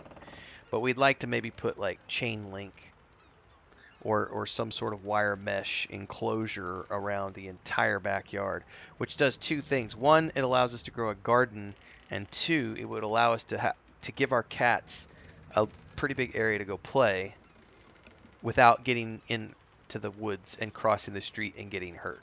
Because that's the one thing we're dealing with right now, is like having 8 cats, and all of them are coming home with various injuries, and then Dora came home with the surgery, and we gotta literally change bandages twice a day for 4 fucking weeks. I mean, it's a nightmare having, and on top of that, the other cat that showed up, Blanca, which we rescued, so it's just, but that's a next year project. You had to remove a lot of trees because the roots were growing into your septic tank. Yeah, so that's the issue. We have a tree in the front yard that it's growing right above the septic line that goes out, and we've chopped it down like, I don't know, 4 or 5 times now. It keeps trying to grow again, but we're trying to not let it grow because the roots will get into the line down there and destroy it. He'd love to move to Mexico. Need to save more. Only about 30K so far. Don't know how to get a job down there. The only way to get a job down here is to get a visa. You have to have a visa to get down here. Not to get down here, but to get a job here, you have to have a visa. And the pay down here is shit.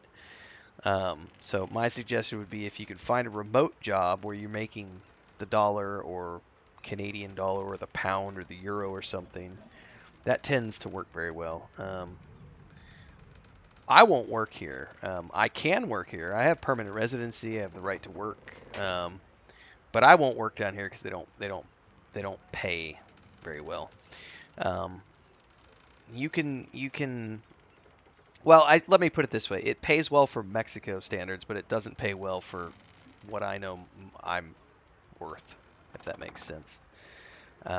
So like, I remember, and this has been a few years ago now, but there was a director of marketing position in Mexico City, which is like, and this was for, it was for one of the scooter companies, not like, how Uber has the car, and Uber and Lyft do cars.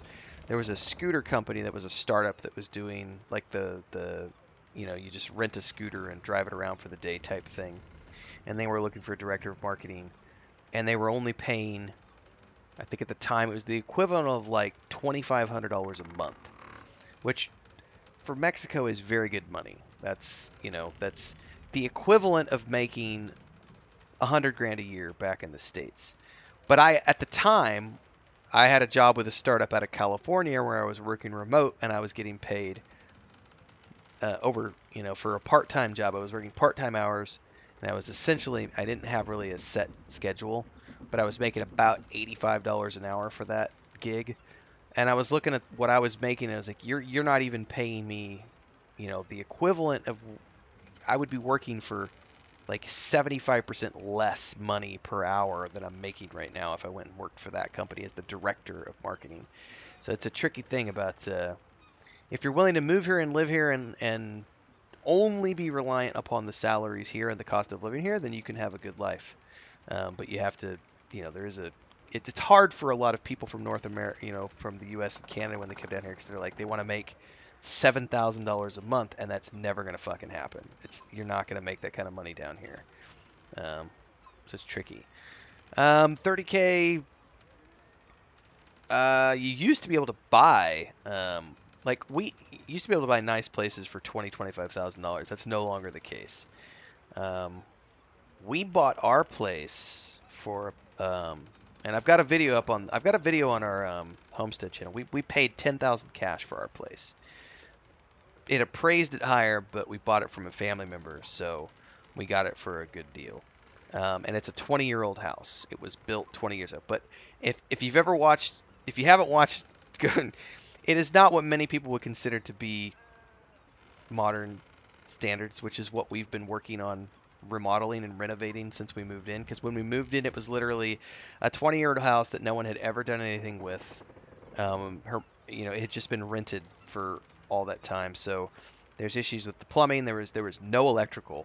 There was a breaker box with an old it was like the old, I don't know if you know a lot of electrical stuff, Kujara, but it was an old, they were the round, they look like a plug, not a plug, that's a bad, like a cork. It looks like a cork, but it's a round glass breaker, and it looks like a cork, and you push it in, and that's it. There was one breaker for the whole house, one circuit for the whole house.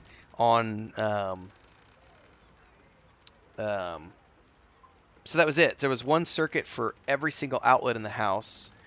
Most of the outlets didn't have boxes. They were just empty squares in the wall. There were two outlets in this room that actually had outlets installed, and they had stuff broken off in the holes. The bathroom, nothing. So the first thing I had to do when we moved here was I had to get the whole house rewired, because I needed circuit breakers, and I needed different circuits for all the rooms. I was like, this is the so I've got like my mini splits on its own circuit, and then I have all the outlets are on another circuit for all of our computer equipment. Then we have the kitchen on its own circuit for the fridge and the electric oven and everything else, and then the living room is on its I think we left the living room alone, but because we were going to do that at a different time, so we had to get rewiring all done. We had to get some plumbing done. Then we still haven't painted, and I'm not going to paint. You want to see something? Here, I'll show you something. Yeah, glass fuse. That's exactly what I'm talking about. Let me dispel the illusion real quick for you for a second, Cruiser. I'm going to show you something. I'm going to show everybody who's watching the stream right now. No one ever sees. Yeah, I went from a single fuse panel to a breaker box. So behind me, I'm going to show you all something. So I have the green screen. No one ever sees this in my office. So behind me, that's the wall. So what this is it's just all block construction. It looks funky because I've got the filter on, the chroma filter. So this is actually a light green paint, and this right here is where the paint has just flaked off because of humidity over the years. They just used a water-based paint, and it's just flaked off. So that's a block wall with just like a screed coat on top of it, and then they just painted the screed coat. And then the paint has just flaked off because of the humidity. On the other side of that wall is our bathroom, and that's the shower. The corner is that shower. So that's moisture in the wall because there's plumbing. There's leaking plumbing in the wall. That's 20-year-old plumbing. It's not a big deal because it's block construction. This is the shit that no one ever sees because all you ever see is my face on the, and I'm just playing a green screen. But like we've never painted. The whole house looks like that. So there's just paint peeling off the walls everywhere because it's humid. It's like 85, percent humidity here. And long term, what we'll end up doing is once we fully enclose the house and get mini splits installed in all the rooms and we have climate control for the whole house, we will then that's gonna look funky now. I'm gonna have to fix this. We will then worry about repainting, but painting is like the last thing on my list of things to do right now because no one sees it and it's just us and the cats. Oh no, there's no drywall here, dude. They don't use drywall in Mexico. Mexico is almost all block construction. Very rarely do they use drywall. That's a United States thing, like pine 2x4s and cheap ass drywall. So I'm reaching into Gail's skirt. Well, that's how we are, Kujaro. Like, we bought this place so that we could have a place that was ours, paid in cash, no mortgage, So I have nothing. I have no debt, no school debt, no credit card debt. But I do live frugally, and when I've had comments of people who see the Homestead channel like, oh my God, you're living in poverty. And it's like, no, we're actually not. We're just choosing to spend our money in other places. I've got probably $15,000 worth of computer equipment in my room, and I've got another $15,000 of camera equipment and drone equipment. My money goes towards my work and our travel. It used to go towards travel because we were always traveling for work. And then we've been remodeling the property over time. So, I built the chicken coop. I built the cat shelter last year. We've renovated the whole yard and the garden. We've replumbed some parts of the house. We rewired everything, installed mini split here. We bought a fridge. We furnished the whole place, paid for it all in cash, furnished the whole place, did everything we needed to do. And there's still a ton of work that needs to be done, a ton. But like the painting is the very last thing I'll do because you can't paint until you can control the climate because it's just you're living in humidity. And so we actually have a ladder on order right now from Amazon, which hasn't shipped yet because the next step of our remodelation project is we're going up on the roof, and we've got to strip all the grime and layers of shit on the roof, which is just a flat concrete roof. So we got to get that all stripped down, and then we have to. It hasn't been waterproofed in 20 years, so we don't get. Every once in a while, like some of the light fixtures will have like if it rains for like 5 days in a row, we'll get leakage. out of some of the water sockets because the water is seeping through because the rooftop hasn't been waterproofed in 20 years. So there's tons of things. But I will say this: we were living in the city when we were still renting. We had a very nice one-bedroom apartment downtown Mexico City, a block and a half from the American Embassy. Right? I mean, they filmed, like, we saw movie stars every freaking week, like Mark Wahlberg, Kyle MacLachlan. Like, every week there was a movie being filmed right where we lived for like 4 years in Mexico City. We were right downtown in the Angel de Independencia, when they were filming James Bond, when they did the big parade in the Day of the Dead. Our rent at that place was fully furnished apartment, everything included. I didn't have to, no, we didn't have to buy any furnishings, but fully furnished apartment was about $650 a month for a fully furnished downtown, heart of downtown Mexico City. Like, apart from that, what do you need? Groceries. There's 500 restaurants within 10-minute walking distance. There's 100 gyms. There's massive IMAX movie theaters, music, cinemas, museums. The biggest park in the Western Hemisphere was 10 minutes from our house, which is where we went running every day because Chris and I used to run 5K pretty much 5 days a week. And I think our total cost of living for 2 people for about 4.5 years was about $1,200 a month when you included all rent, entertainment, cost of living. And we have universal health care here, so, I was working a part-time job for a startup making $3,600 a month, and then on top of that doing the game dev stuff, so when your bills are only $1,200 a month, what do I need $8,000 a month for at that point, I've never been greedy. Had everything we need, and then when we found the opportunity to buy this place, it was like, well, let's get out of the city, and now we have a ton of chickens and a ton of cats and a ton of farm work outside of my YouTube channel. Don't listen. Who knows what spells it weaves around us? Quickly, cleric. Helm, protector of all, grant me the power to ignite this creature's flesh and burn its bones to ash. Begone, monster. Your hag mother holds no power here.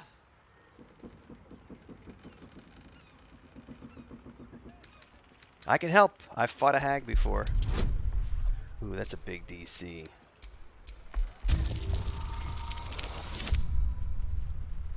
Oh, I'm burning inspiration.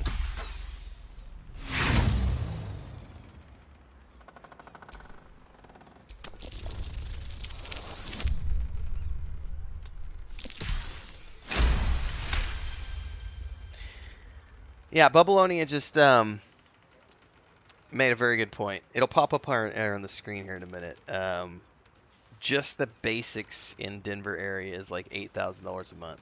So most of the people I know who live in the United States who have a significant other and a child or two are in the $6,000 to $8,000 a month range to cover their basic costs of living.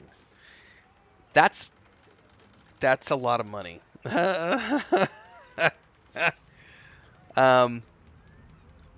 been asked before why Chris and I don't choose to live full time up there, and that's the reason.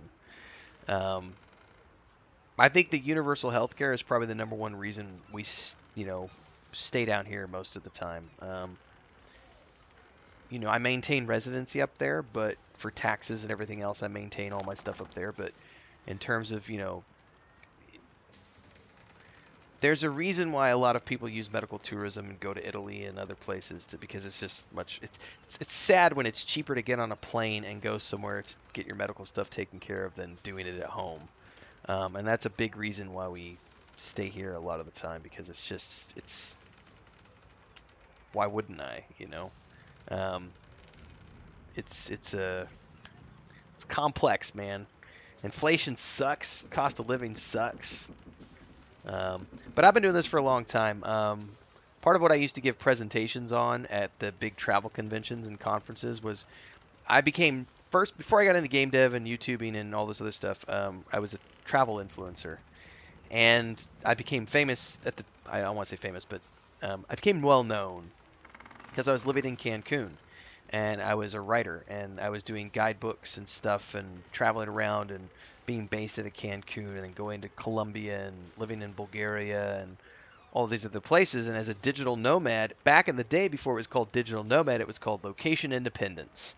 I'm location independent. I can work from anywhere, make a living online, and I can live wherever I want. And I found that you can live in pretty much every developed city on the planet for about a third of what it costs to live in the United States or Canada or England. And once I got opened up to that reality, that was like, well, I don't ever want to. I think the big thing for me was like, I think when I left Bulgaria and I went back, I was looking at just getting an apartment. At the time, this was back in 2008, I think, I was looking at Colorado Springs because I was trying to find an apartment that was close enough to a grocery store that I didn't need to get a vehicle to just go buy groceries. So I wanted something where I could walk to the grocery store. I couldn't find anything in Denver at the time that was in my price range. I couldn't find anything in Greeley or Fort Collins, but I did find a couple of places down in Colorado Springs. But even then, it was going to cost me $600 a month just for an unfurnished apartment. And then I was like, well, then I got to have internet, and I got to get a phone, and I got to do this, that, and the other. And I was tallying it up, and it was like, it's going to cost me $3,000 a month just to have an apartment with no vehicle. And this was 2008, mind you, before the cost of living in Colorado went out the roof because of the weed market and everything. And I looked at that and went, I'm paying like $600 a month in Bulgaria for the same thing that I'm expected to pay $3,000 a month for in Colorado Springs. Why the hell would I want to do that again? And so then I was like, well, where can I go from here? And my sister was like, you should just go to Cancun. And that's how I started my journey in Mexico, because I went and found a studio apartment in Cancun for $325 a month, downtown, like right downtown in the actual city, not the hotel zone, right by the bus station and on the main strip that goes through downtown Cancun. $325 a month for a studio apartment. And I was sold. I booked a ticket the next day and went and never looked back. And then I used that as a base for like 8 years. That's where I met Chris. But yeah, it's the dream would be a digital nomad on a solar powered boat, dock a different country. So here's the thing, Kujaro. This is a funny conversation. You guys have got me rambling now. Good buddy of mine, the guy who taught me how to play D&D. Like my D&D mentor, his big thing back in the day was he wanted to do that. He was like, we should get a boat, we should sail around. And he eventually went off to work for Microsoft and made a shitload of money, and he lives in Seattle, and him and his wife are very well off, and they're cool people. And they have bought a boat, and his parents have a boat. His dad was a orthopedic surgeon for years at the Mayo Clinic, and they have buku money. And the funny thing was, I remember about 12, 15 years ago, I don't remember exactly when it was, but we were having a conversation about the idea of living on a boat and being digital nomads. But at the time, the internet was so shitty on boats that it just, you called it sail mail, because it was worse than snail mail. Like, sail mail was so bad, like you just couldn't get internet access once you were a certain distance out from the coast.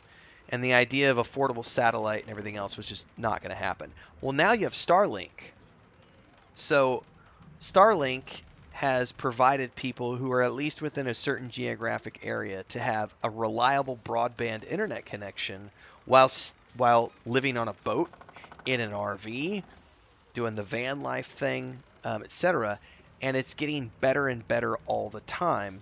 There are other alternatives as well, but Starlink is the big one that has become a favorite among boat owners and RV owners, because you can kind of go anywhere and still maintain a broadband connection, which is pretty lit, man. It's a legit way of life now. So the idea of buying a boat, and the cool thing is, like, you can actually get boats for like, you can get a good used boat that you could sail by yourself for, if you're willing to do a little bit of maintenance. I have actually looked into this a lot, because Chris got me, when we came back from Spain in 2015, was it? I got on a boat craze when we got back from Spain, because while we were in Spain, there's a ton of people in the Mediterranean, and especially in Spain and Italy and stuff, but they just have boats, and the boats are like $15,000-$20,000 for these little 1 to 2 man sailboats. And what the people use them for is just summertime cruising, man. Like they keep it dry, they keep it docked during the winter months, but then as soon as the weather starts warming up, they're out all, every weekend. They're out on the boat just every weekend. Instead of going camping, they take the boat out and they're out for 3 days in the Mediterranean. And I got obsessed with the idea of like Chris. And the funny thing was, is when we were there, Chris got hooked on the idea of the caravan life, like the RV life, because there's a lot of caravan campgrounds there as well. And she was like, so she was deep into the caravan research, and I was deep into the boat research. But that Starlink didn't exist then, and so it was like I kept coming up against the roadblock of I can't work online and do that. So, everything I've always come back to is always been I need to have a place where I have a solid internet connection. But Starlink has legitimately been changing that for the people over the last few years. And I think that within the next 5 years, we're going to get to the place where you can pretty much go anywhere you want in the world and have a good broadband internet connection. And that is a pretty cool thing to think about. We're definitely moving towards that Star Trek reality of like, computer, show me this, and no matter where you are in the world, you'll be able to have access to the internet, which is a pretty amazing thing to think about. Yeah, I think it will replace cable and fiber at some point. It's pretty awesome. Wait! Clyde smells no lie. Then you speak truth. You fought a hag before. And I killed the hag. At ease, everyone. We may have found ourselves an ally. Not may. You found yourself an ally. Forgive I the found your paranoia. place. I'm here to help. We're being hunted by a vile and wicked hag. We feared you, her minion. She's already hexed one of us, and any of us could be next. Why is she hunting you? Because we dared to do the impossible.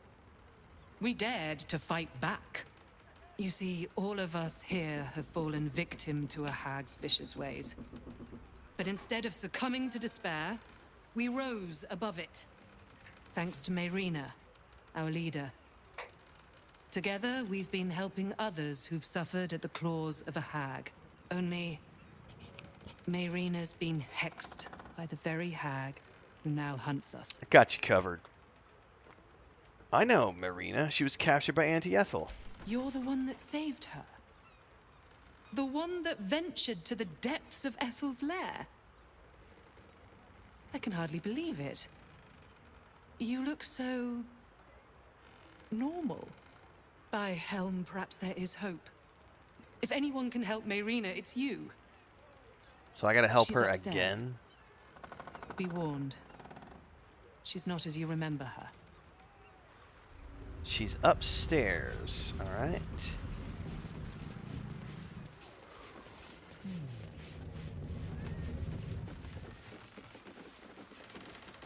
But I will also say too, on an idea of living in strange places. So where we are right now, I never reveal exactly where we're at least not publicly, because there are psychos out there. But when we were here in, was it 2014 or 2015 when we stayed here after your surgery? The end of 2014 after Chris's surgery, there was no cable internet here in 2014. There was just still good old DSL, and I had the best connection that was available at the time. It was a 6 down and 1 up connection, and it was just enough to do like, I mean, it was literally just enough to like, I could do some client work, and I was working full time as a writer at that point in time, so I wasn't doing video production or anything else, but we did have the blog, and we were doing some work through the blog, but all I needed was enough to like upload photos and videos, but I wasn't doing any live streaming. So it just, make a 10-minute video and just leave the laptop on while it uploaded all night, because that 1 megabyte upload was ridiculous. But I couldn't do vid chat or anything like Skype calls were ridiculous. But there was no cable internet out here in 2014. There was no the cell service was crap. There was no 3G. It was horrible service. Fast forward to, you know, a few years later, they got cable. 3G became 4G, and then I remember originally this house was offered to us. Oh man, like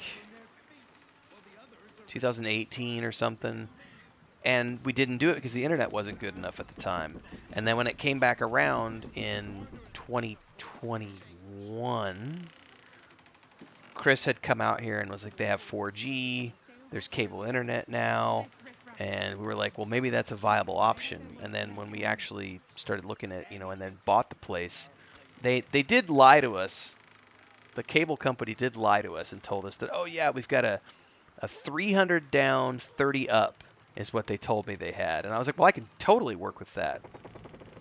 And we got here and we got it installed, and it was not a 300 down, 30 up. It was a 200 down, 10 up.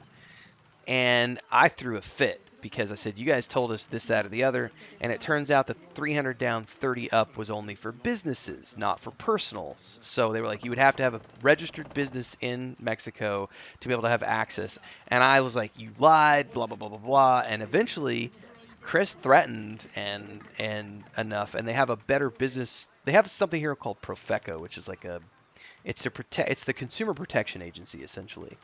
And she threatened with Profeco or something. I don't remember exactly what you threatened them with. I think it was Profeco, but he was like, well, literally the head of the office was like, well, I'll tell you what I'll do. I will personally unlock your modem and give you what I can. And what I ended up getting, which is what I've been using for the past year and a half, was I get a 250 down and a 16 up.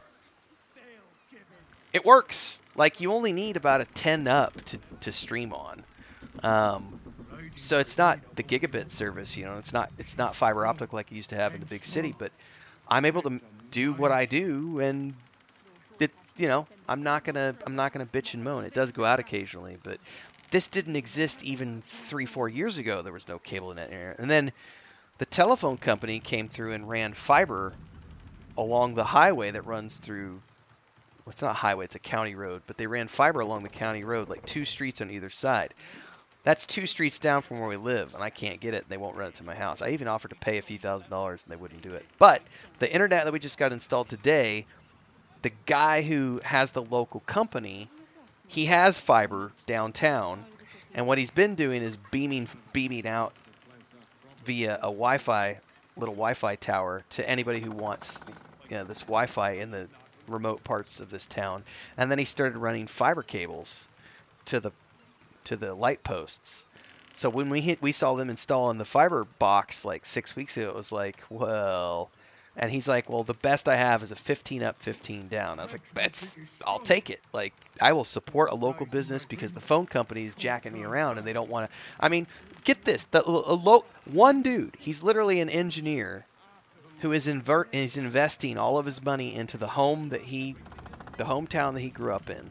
He's choosing to make life better for the people who live here, but the phone company won't. So it's like, I have no problem giving this guy money. Is it because if his business grows and he starts offering a better fiber optic service, hell yeah. But we got fiber installed today. Fiber didn't even exist here like 2 years ago. Technology is it's slower here than it is in other places of the world, but it still is moving forward at a steady pace. And I'm pretty sure within the next, 3 to 5 years, I'll be able to get, gigabit service here. But in the meantime, I can make a living off of what I've got, so I'm not going to bitch, I will occasionally get grumpy when my internet goes down for storms and stuff, but I get to make a living, and here I am thinking like 2014, 8-10 years ago, there was no cable internet here, there was nothing. And now we've got 4G. We don't have 5G yet, though. They don't have 5G here. We're 2 hours from the nearest major city where they've got 5G. But that's the thing, like, you can find pockets now. And by the way, Starlink is available where I live. It became available it was like 2 months after we moved in. We moved in February. And I think in May or June, fiber optic was available, Starlink was available in my location. But I already had the cable connection at the time, and I was like, well, I'm not gonna, you know, Starlink is a little expensive. If it was the only option I would have had, I would have went with Starlink. But there are lots of places in the world where you can find affordable places to buy land, and the homestead thing is not for everybody. It's you know, like the rest of our house is not air conditioned, and when it's 105 degrees out with 85% humidity, like you were cooking 2 days ago, and I think it was 97 degrees, and Chris was cooking in the kitchen. And when you're cooking in the kitchen at 97 degrees, it's not a pleasant experience. But, you know, little by little, last time you checked, 2019 Starlink was 2 to 5 up, not ideal. My brother is getting, I would have to go look Babylonia. My brother has like the lowest version of Starlink, because they have like a starter version, and then and he has like the starter version, and I think he's getting, I would need to reconfirm with him. I'm pretty sure he's getting like 12 to 15 up and like 50 down. And then if he decides to stick with it, I think if he goes to the next package, he gets like, I think it's like 25 up. But he doesn't work online like I do, so he doesn't need, you know, his wife does her job with marketing and stuff. The 10 to 12 up is enough for her, because she's just doing some video calls, and that's more than enough for Skype calls and stuff. But it's way beyond 2 to 5 up now. It's, if you live in an area like Colorado, I think I've seen, there was a guy in Montana who had it, he was getting like 250 down and 50 up in the middle of Montana with Starlink. And there's a couple of people I follow who are on van life RV stuff on TikTok, and depending on where they're at, they'll get between 15 up to like 30 up. But it just depends on where they're at in the mountains and stuff. So it's come a long way in the last few years for sure. Here's Connor, everybody. You remember Connor from good old Connor? Brains. Is that Marina? She's a sheep now. Hey, but I can speak with animals. Damn it!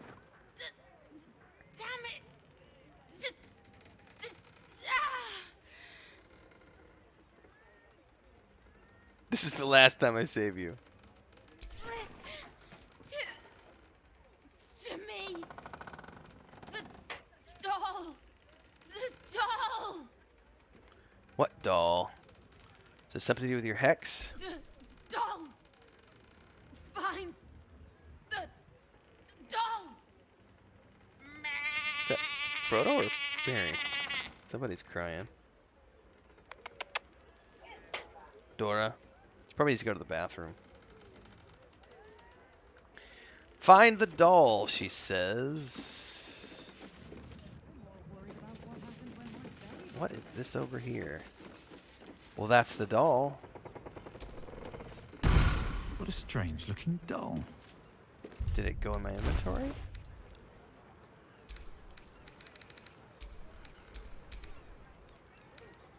Oh, it disappeared, didn't it?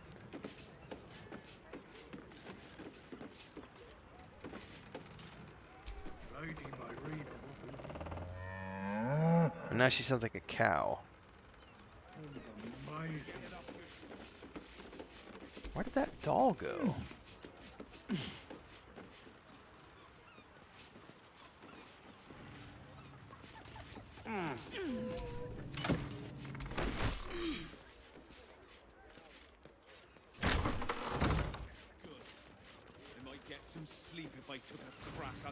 Oh, I hear it laughing down there. Is it inside or outside?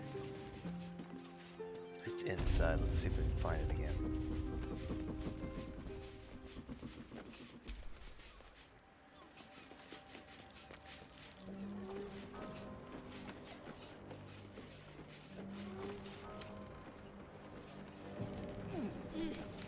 Examine.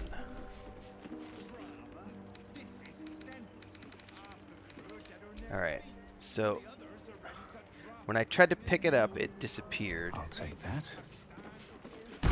What a strange looking doll. Alright, I did it again to the same place.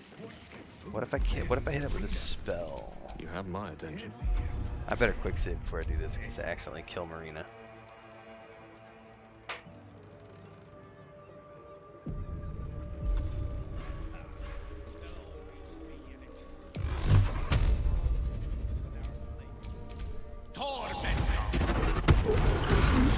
What an ugly doll.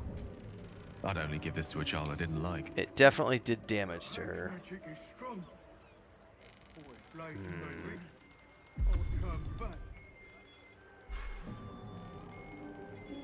Can I hold person on it?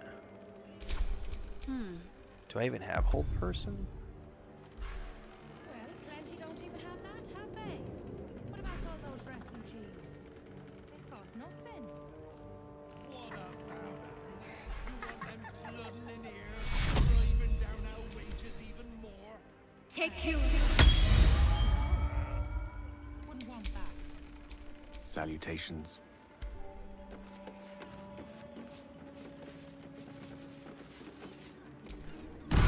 What an ugly doll. I'd only give this to a child I didn't like.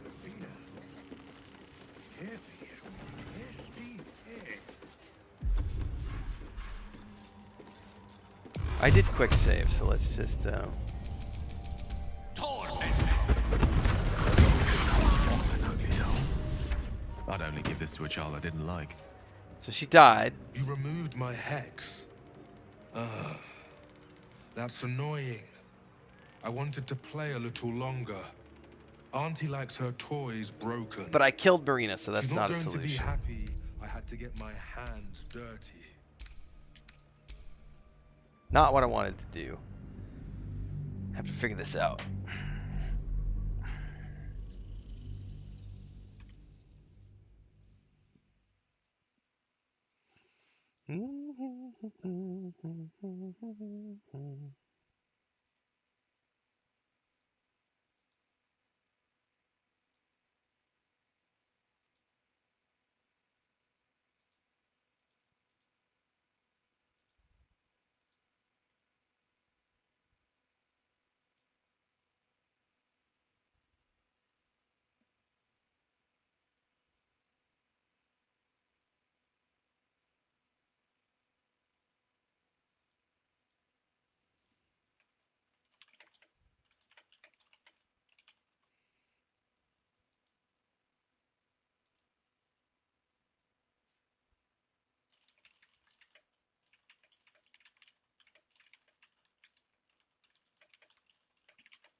All right, let's see here.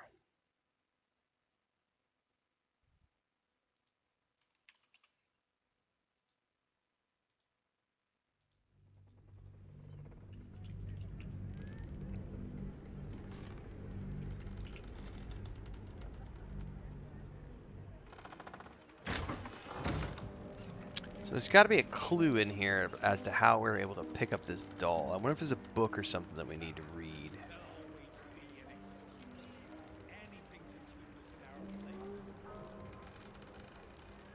I don't know if there is, but we're gonna go peek around the corner. Half-trodden diary. There's definitely something to read here. I've got a long road ahead. The page starts off written in an elegant cursive, but soon devolves into a scrawling mess.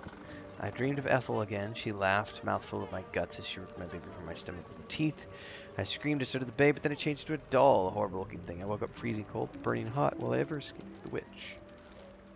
I saw the doll again, but it was no dream. Cled was telling me about a nice cloud he saw outside. I spotted over his shoulder, staring at me. I screamed, and poor Cled started screaming too, so I lied and said I saw a mouse.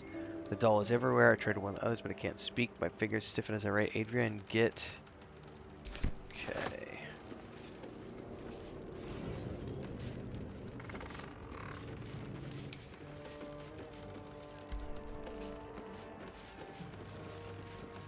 So I definitely can't pick it up. What a strange looking doll.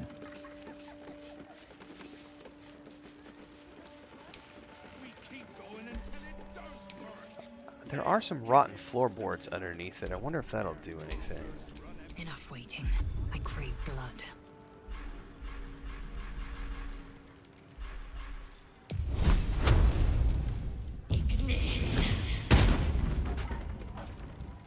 Nope, that didn't do anything.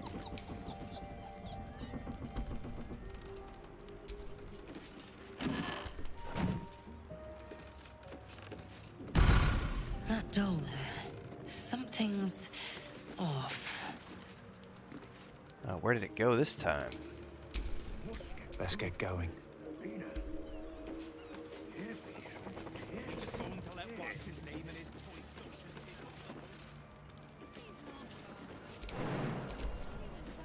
I broke the floor now, so I can't run across it.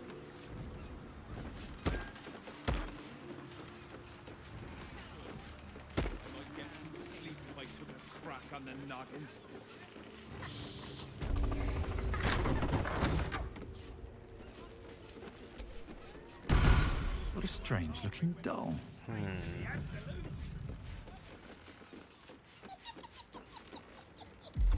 What spells do I have in my inventory that I could possibly use on it?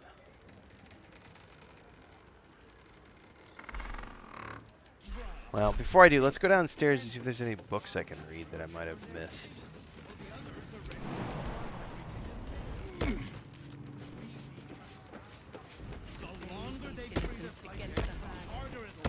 There's a journal over here.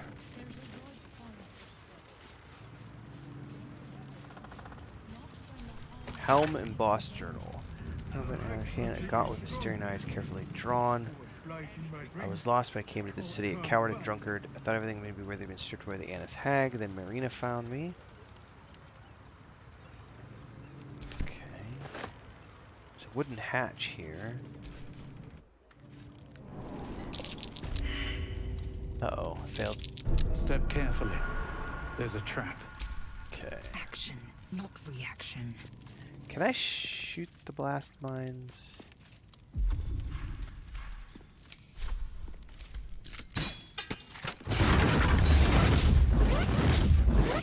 Hope I didn't kill anybody with that. Never a dull moment. Be wary. This place is trapped.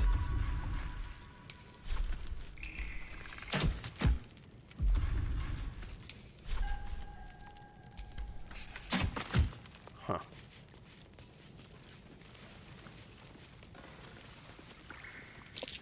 Be wary. This place is trapped. There's another hatch.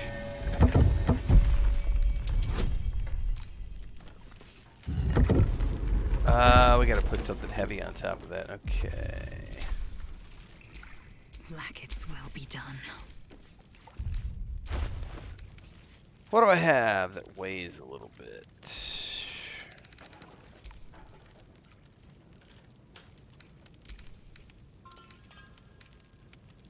That I can afford to throw away. What about the painting?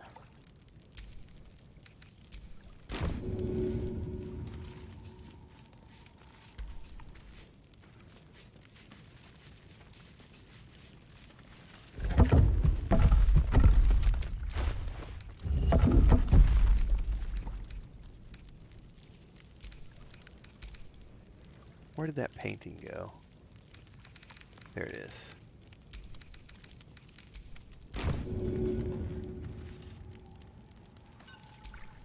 Why is my path interrupted? How about I just drop it right here?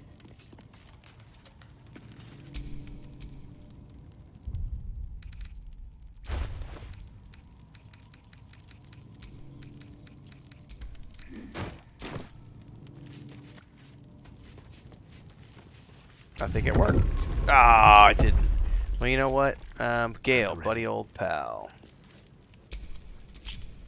The air is ripe with magic. Go stand over here, bro. No one back home will ever believe this. Step carefully. Ah. There's a trap.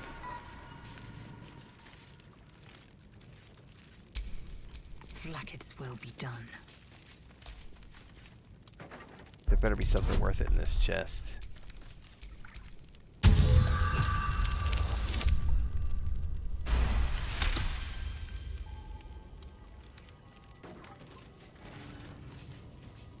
Dude, you better just stop running, bro. What's up? Okay.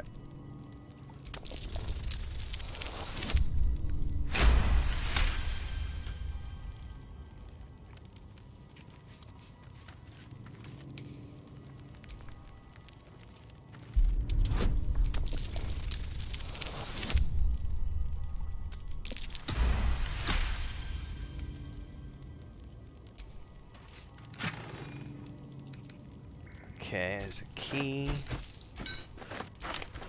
Alright, that's all well and good, but no clues down here.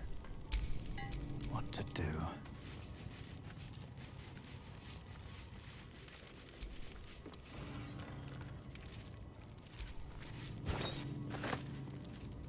Ooh, that looks like a cool shirt.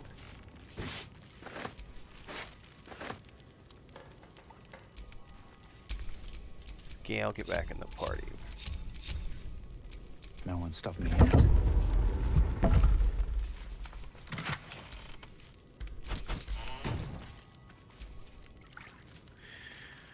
What do we got in here? Greeting to this home's new occupants. We shall never meet, but I am Garlo, and I have spent most of my life in the walls within which you now find yourself. I served long within this home, and since it was left to me when my master died, I devoted myself wholly to a life of service, but found that once my time had finished, I had hardly lived for a single day.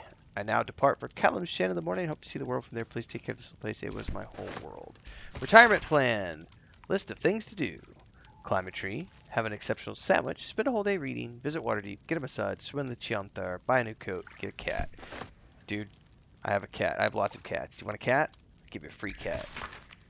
The novel is bookmarked on a page aligned with markings. It's reason to underscore certain parts of emphasis.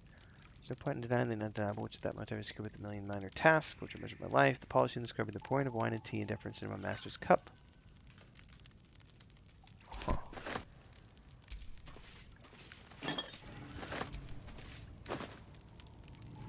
Underwear. Nothing like some undies in a box, everybody. But hey, let's take a look at this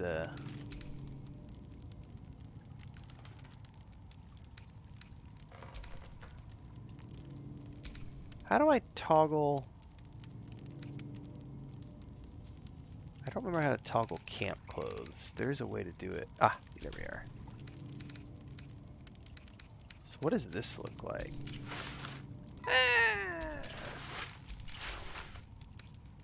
If I had some different pants, it might look good. What about my tidy whities?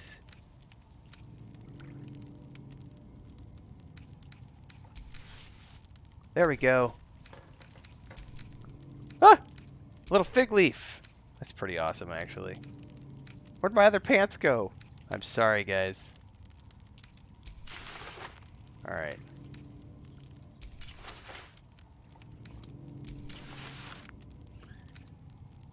I like that, if other than the fact that I don't like the I need like a different color pants if I'm gonna wear a green shirt. Alright, there's a traveler's chest. Nothing in it. Ooh, there's a mellow black shirt. Where'd that go?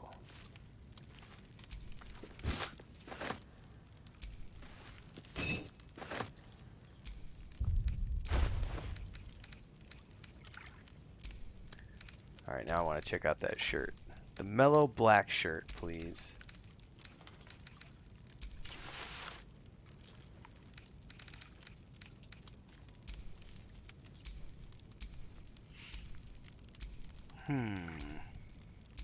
Still don't like it. But you know, I have this and I can definitely dye this if I want to. I have some dye packs. Might get into that at another day and time. Alright, well I have yet to find anything to deal with the...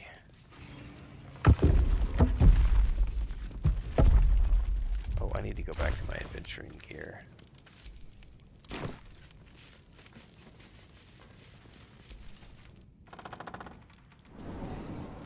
Huh. Well, I don't know what to do with the doll so far.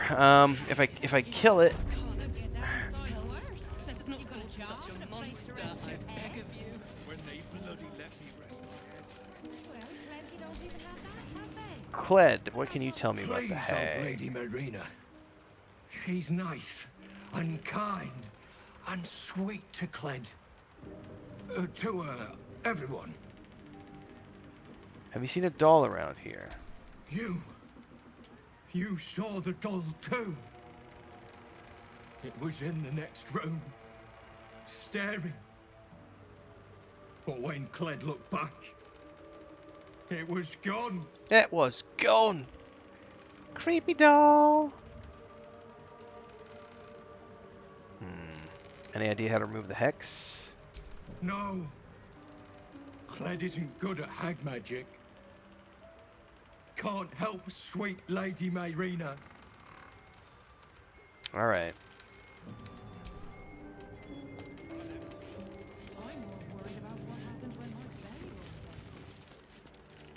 Oop, oop. Some more clothing over here.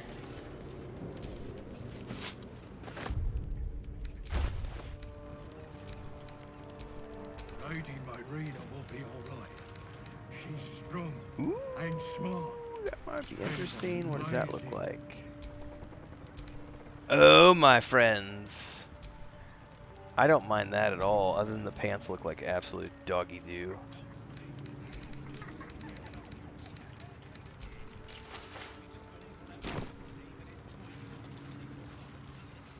Must get food for Lady Marina.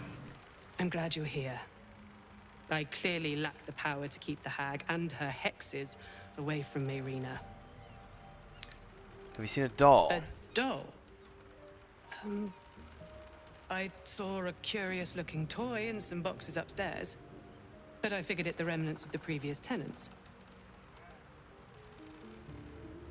Protected her until now. That's worth something. You are kind, but I serve Helm, and failing to keep this hex from Marina is unforgivable. Gary says, oh, Druid wild shapes are OP and fun. Albert doing a flying leap for tall, have been crashing in the middle of a pack of mobs, AoE in for time. I know some people are having a lot of fun with the Owlbear Comet for sure. And yes, creepy Chucky the Revenge doll, man. Any idea how to remove the hex? None. The magic originates from a hag's twisted lair. Of that, I'm sure. But as to its cure, Helm has not revealed it to me.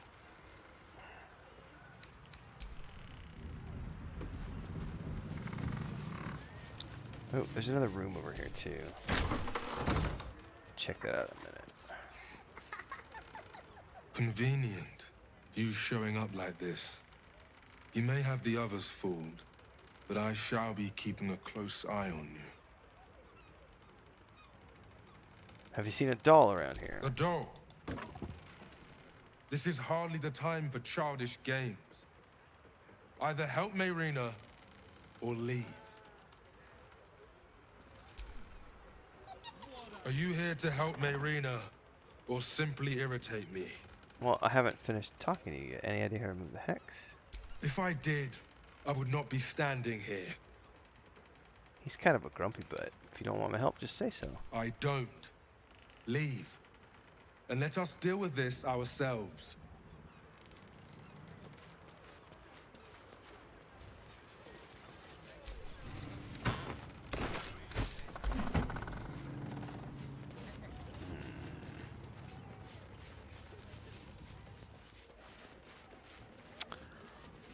Well, what to do with the creepy doll? I'm not sure. I really am not entirely sure. If I damage it, I damage her.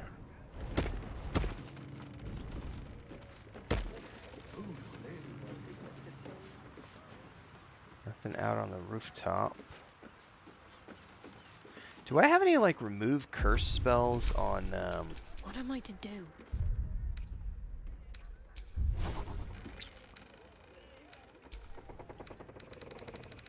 I need to go through her spells, because I might have something. Shield of Faith, Inflict Wounds, Word, Command. Could I choose to maybe make it freeze in place? Let's get rid of Cure Water. Let's get rid of that and do Command.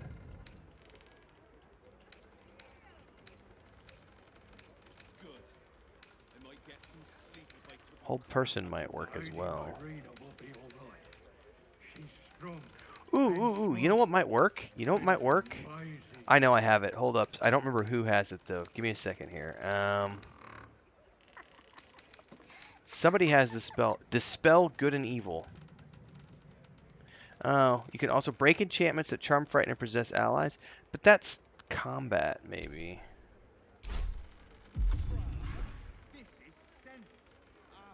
I gotta find it now. What does it look like? Let's try command first. Target cannot be an inanimate entity.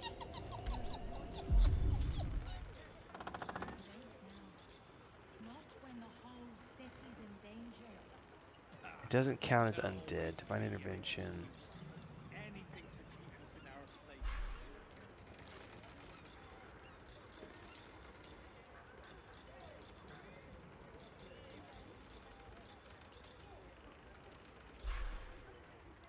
Why the heck is that spell?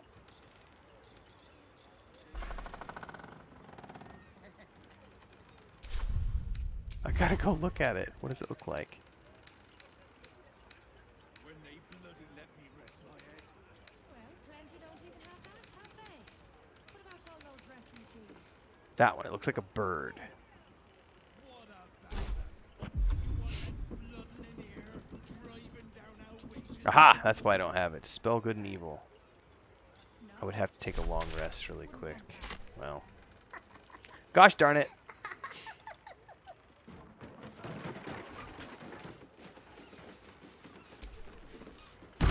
Interesting looking doll.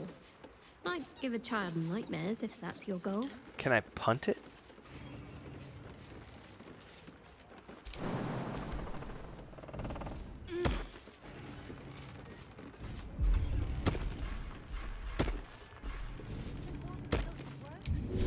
We keep going until it does work. They'll give it. Interesting looking doll.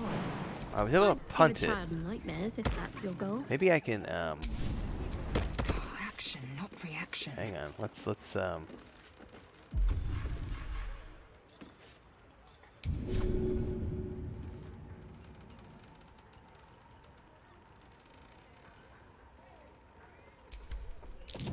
bye-bye. That doll there. Something's off.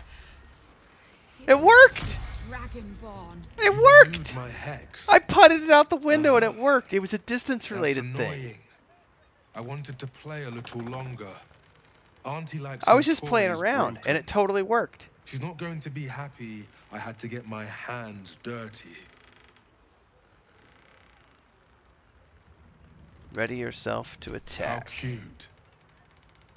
I see why Auntie has her eye on you. They want to hurt Auntie. They have the book. I will die before I let anyone touch a hair on her head. So I just had to get the hex out of the building. Tell the hag I'm coming for her. How about the hag charmed you? You don't know what you're saying. You have no idea how wrong you are. I have worshipped her for decades past, and will for decades That's Will's more. voice actor too, yeah. However, okay, he's right there. What is he?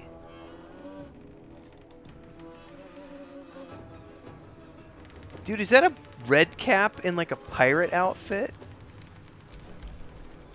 It totally is a red cap in a pirate outfit.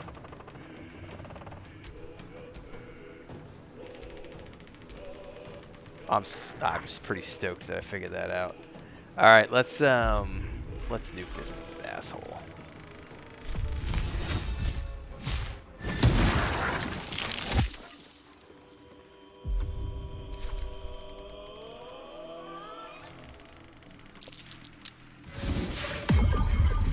The call of the crustacean.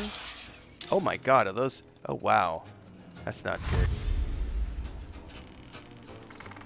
That little bastard's running. Crap. Can I hit him with a spell from here? Probably not. Path interrupted. I will ascend. What's up, Pippin? Well, oh, immediately scratch my backpack. Yeah, I see how it is. What's up, Mama? Oh, my damn.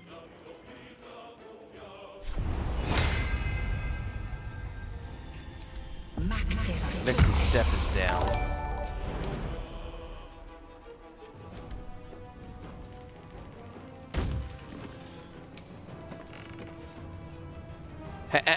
Stop it, Mama. You're gonna destroy my backpack.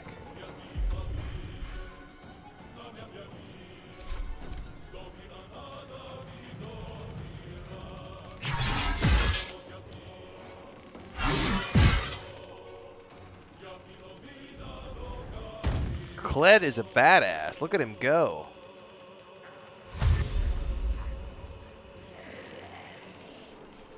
Mama, stop doing that to my backpack, honey. It's not a scratch post. Kill. We just need to hit this guy with everything we've got. 5th level magic missile. Maybe it'll get rid of the crabs. It did not get rid of the crabs.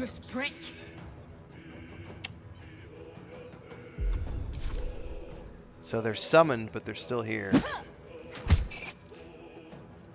And we can't let her die.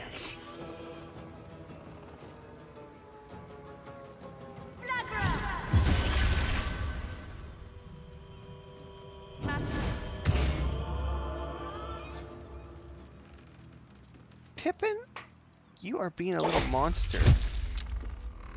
Come here. That's not a scratch post either. That's my camera backpack. And those are my workout exercise. Oh my god. Hang on.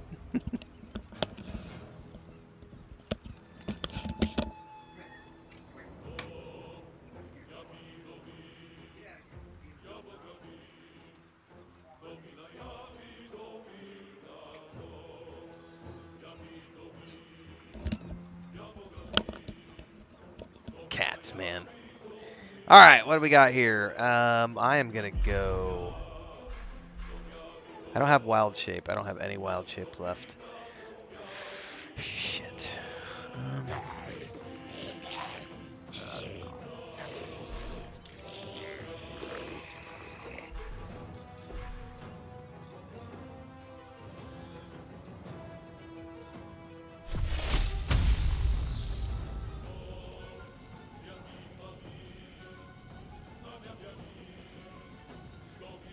That's not worth it.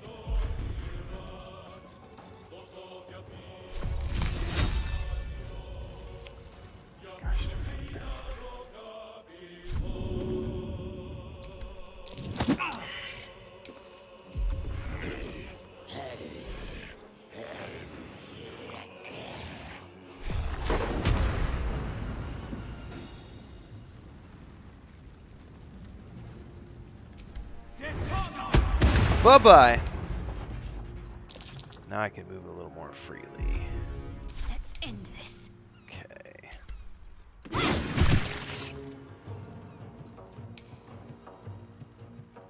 Marina's only got 5 hit points. There's no way she's surviving this. Can I, like, throw her? No.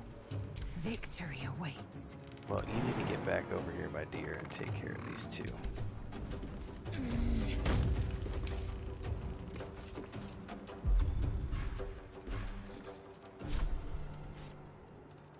Can I cleave? No.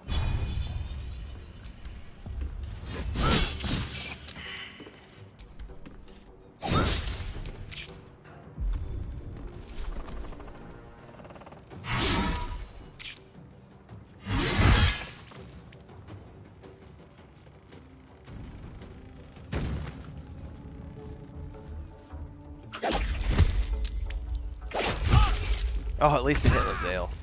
Whew! Go big or go home, everybody. Let's do 3 magic missiles on that one, and...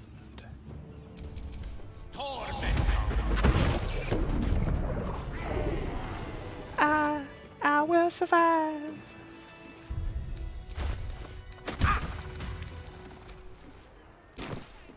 Marina, where'd you go, dear?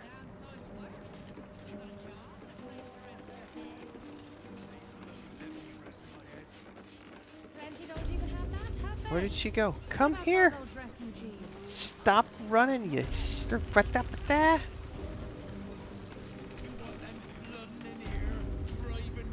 That lying, thieving, scaly little shit! Thanks for knifing the bastard. That makes twice you've saved me.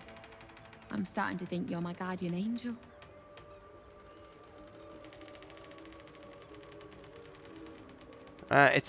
Is it good to see her again? I don't like any of these options. You too. I've come a long way since we last met. Decided I was sick and tired of feeling stupid, helpless.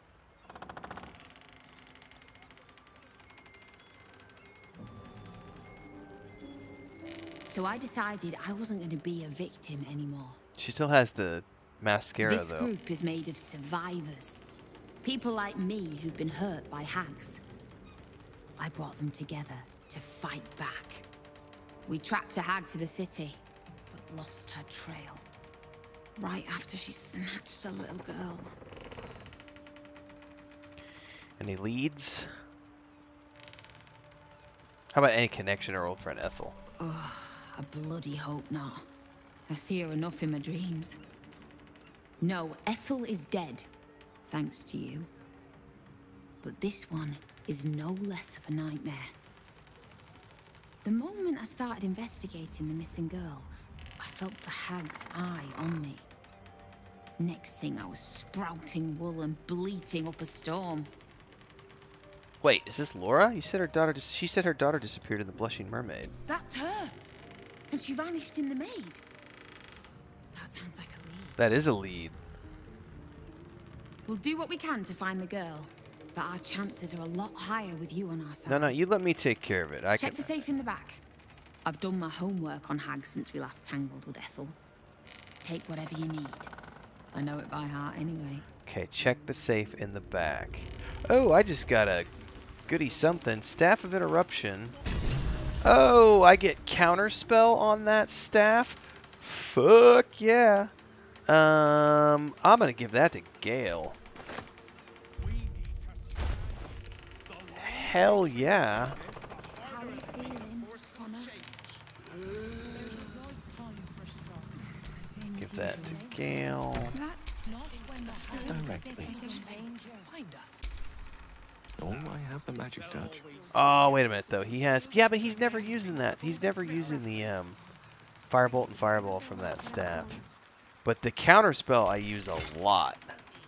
Oh, that staff even looks cool. Hell yeah. Alright, that's a quick save. She said check the safe in the back.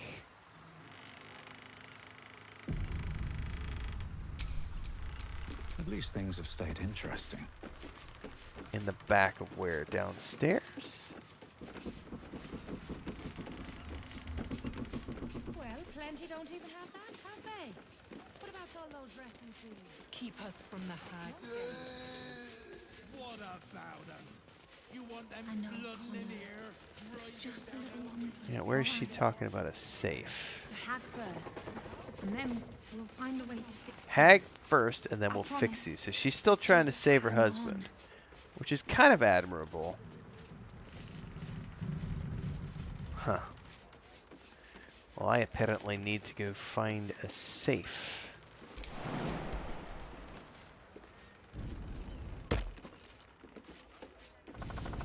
Which, honestly, I don't see anywhere.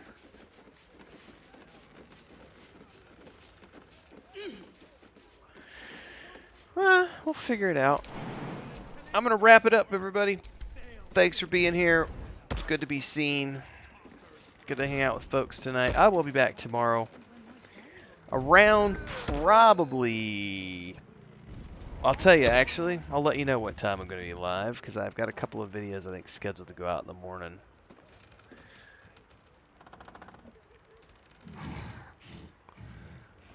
Alright, we got a Starfield video at 6 a.m. and then I've got a Baldur's Gate video at 8 a.m. Central Time.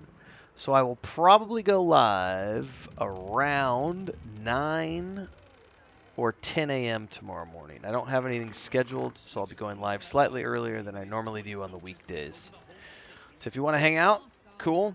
Come back tomorrow morning. We'll be around early. But yeah, we have a Starfield video at 6, then a Baldur's Gate 3 video at 8, and then I'll go live. And then also we're covering the trailer, if you haven't watched it, for Zack Snyder's Rebel Moon. That's going to happen tomorrow afternoon. It looks awesome. So, and I got a whole bunch of videos I got to record tomorrow. So next week is going to be a big week, everybody. I got Starfield on Thursday, so we've got streams for Baldur's Gate Sunday, Monday, Tuesday, Wednesday. 4 more days of Baldur's Gate 3 streams, and then I'm moving into Starfield streams for about 7 days, and then we're going to start alternating between Baldur's Gate 3 and Starfield. Still going to be producing lots of Baldur's Gate 3 videos, of course, every single day for the next, I would say, the rest of this year at the very least, and we're continuing our Druid playthrough and everything else. So if all that sounds fun, make sure to like, subscribe, hit the bell icon if you haven't already done so. Join as a member to get access to live stream chat, as well as check out the private member videos. I got a analytics video coming to y'all soon, and more stuff coming to the homestead channel, because we got a garden update that I'm going to record probably tomorrow with Chris. I'll see everybody in Discord and beyond. Have a good evening, everyone. I'm going to go watch the Uncharted film with Chris is what we're going to watch tonight. Yeah,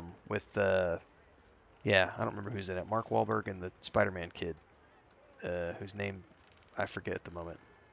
I'm not expecting great things. It's a superhero movie. You know, it's a video game movie. I'm not expecting it to break the world. But I've got that and the new Batman with Patterson. But that's tomorrow. All right, see you folks.